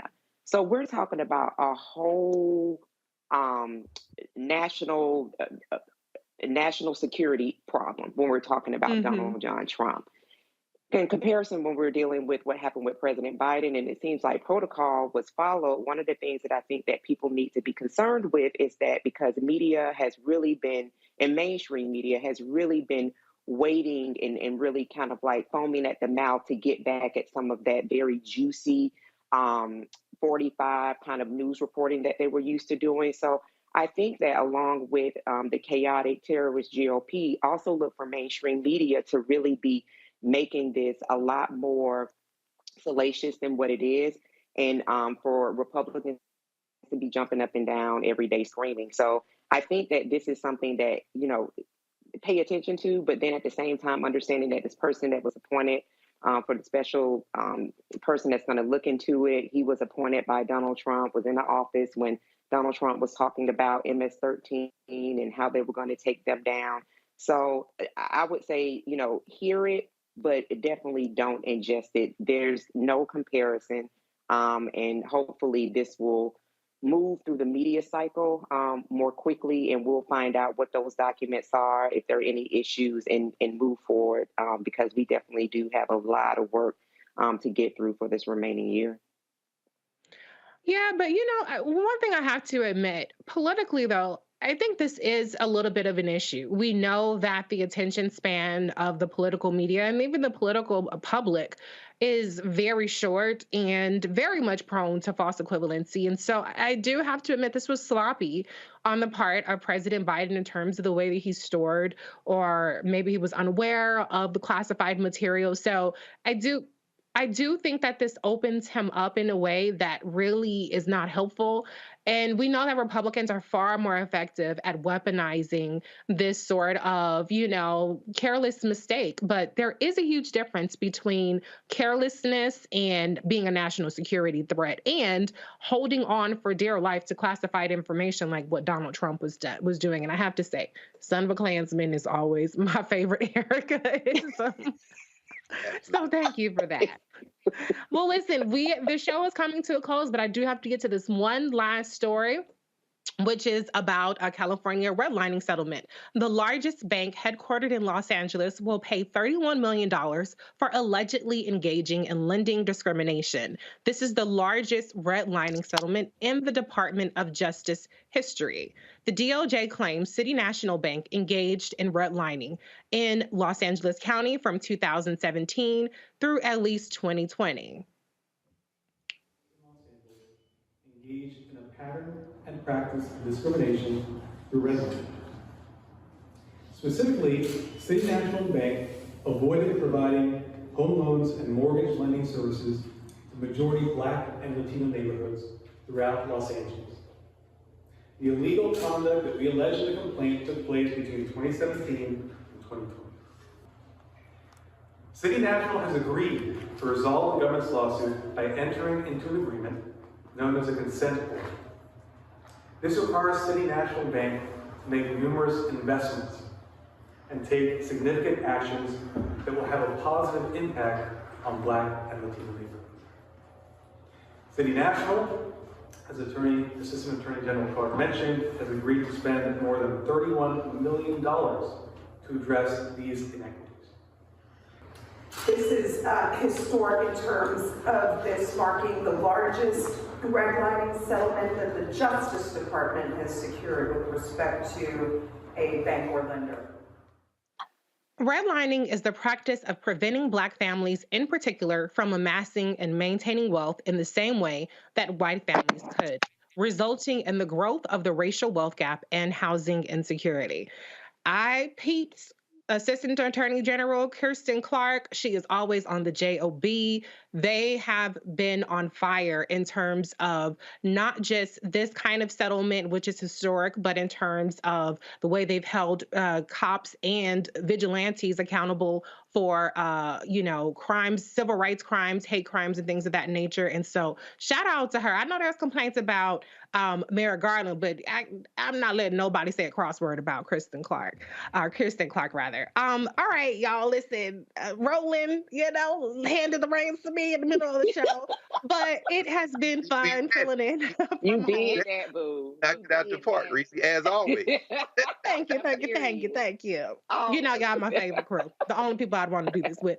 But I have to thank you, Dr. Carr, as usual. I wish I would have been able to get you in on the Kristen Clark segment because I know you got something to say.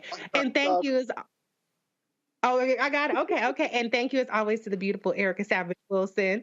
And thank you, Roland Martin and Filter family, for tuning in. Shout out to Roland for holding it down at Jack Yates High School for his principal. And that's it, y'all. That's it. That's all. I got 20 more seconds, so I'm just going to say holla.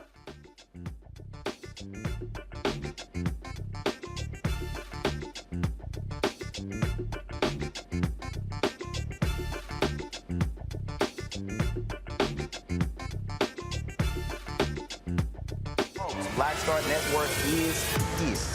Hold no punches. I'm real revolutionary right now. Support this man, Black Media. He makes sure that our stories are told. Thank you for being the voice of Black America, Roland. Stay Black. I love y'all. All momentum we have now, we have to keep this going. The video looks phenomenal. See, this difference between Black Star Network and Black-owned media and something like CNN. You can't be Black-owned media and be scared. It's time to be smart. Bring your eyeballs home. You dig? Pull up a chair. Take your seat. The Black Tape with me, Dr. Greg Carr, here on the Black Star Network. Every week, we'll take a deeper dive into the world we're living in. Join the conversation only on the Black Star Network. Hi, Hi, I'm Dr. Jackie Hood Martin, and I have a question for you. Ever feel as if your life is teetering and the weight and pressure of the world is consistently on your shoulders? Well, let me tell you, living a balanced life isn't easy. Join me each Tuesday on Black Star Network for A Balanced Life with Dr. Jackie. We're all impacted by the culture, whether we know it or not. From politics to music and entertainment, it's a huge part of our lives, and we're going to talk about it every day right here on The Culture with me, Faraji Muhammad, only on the Black Star Network. I'm Deborah Owens, America's Wealth Coach, and my new show, Get Wealthy, focuses on the things that your financial advisor and bank isn't telling you, but you absolutely need to know. So watch Get Wealthy on the Black Star Network.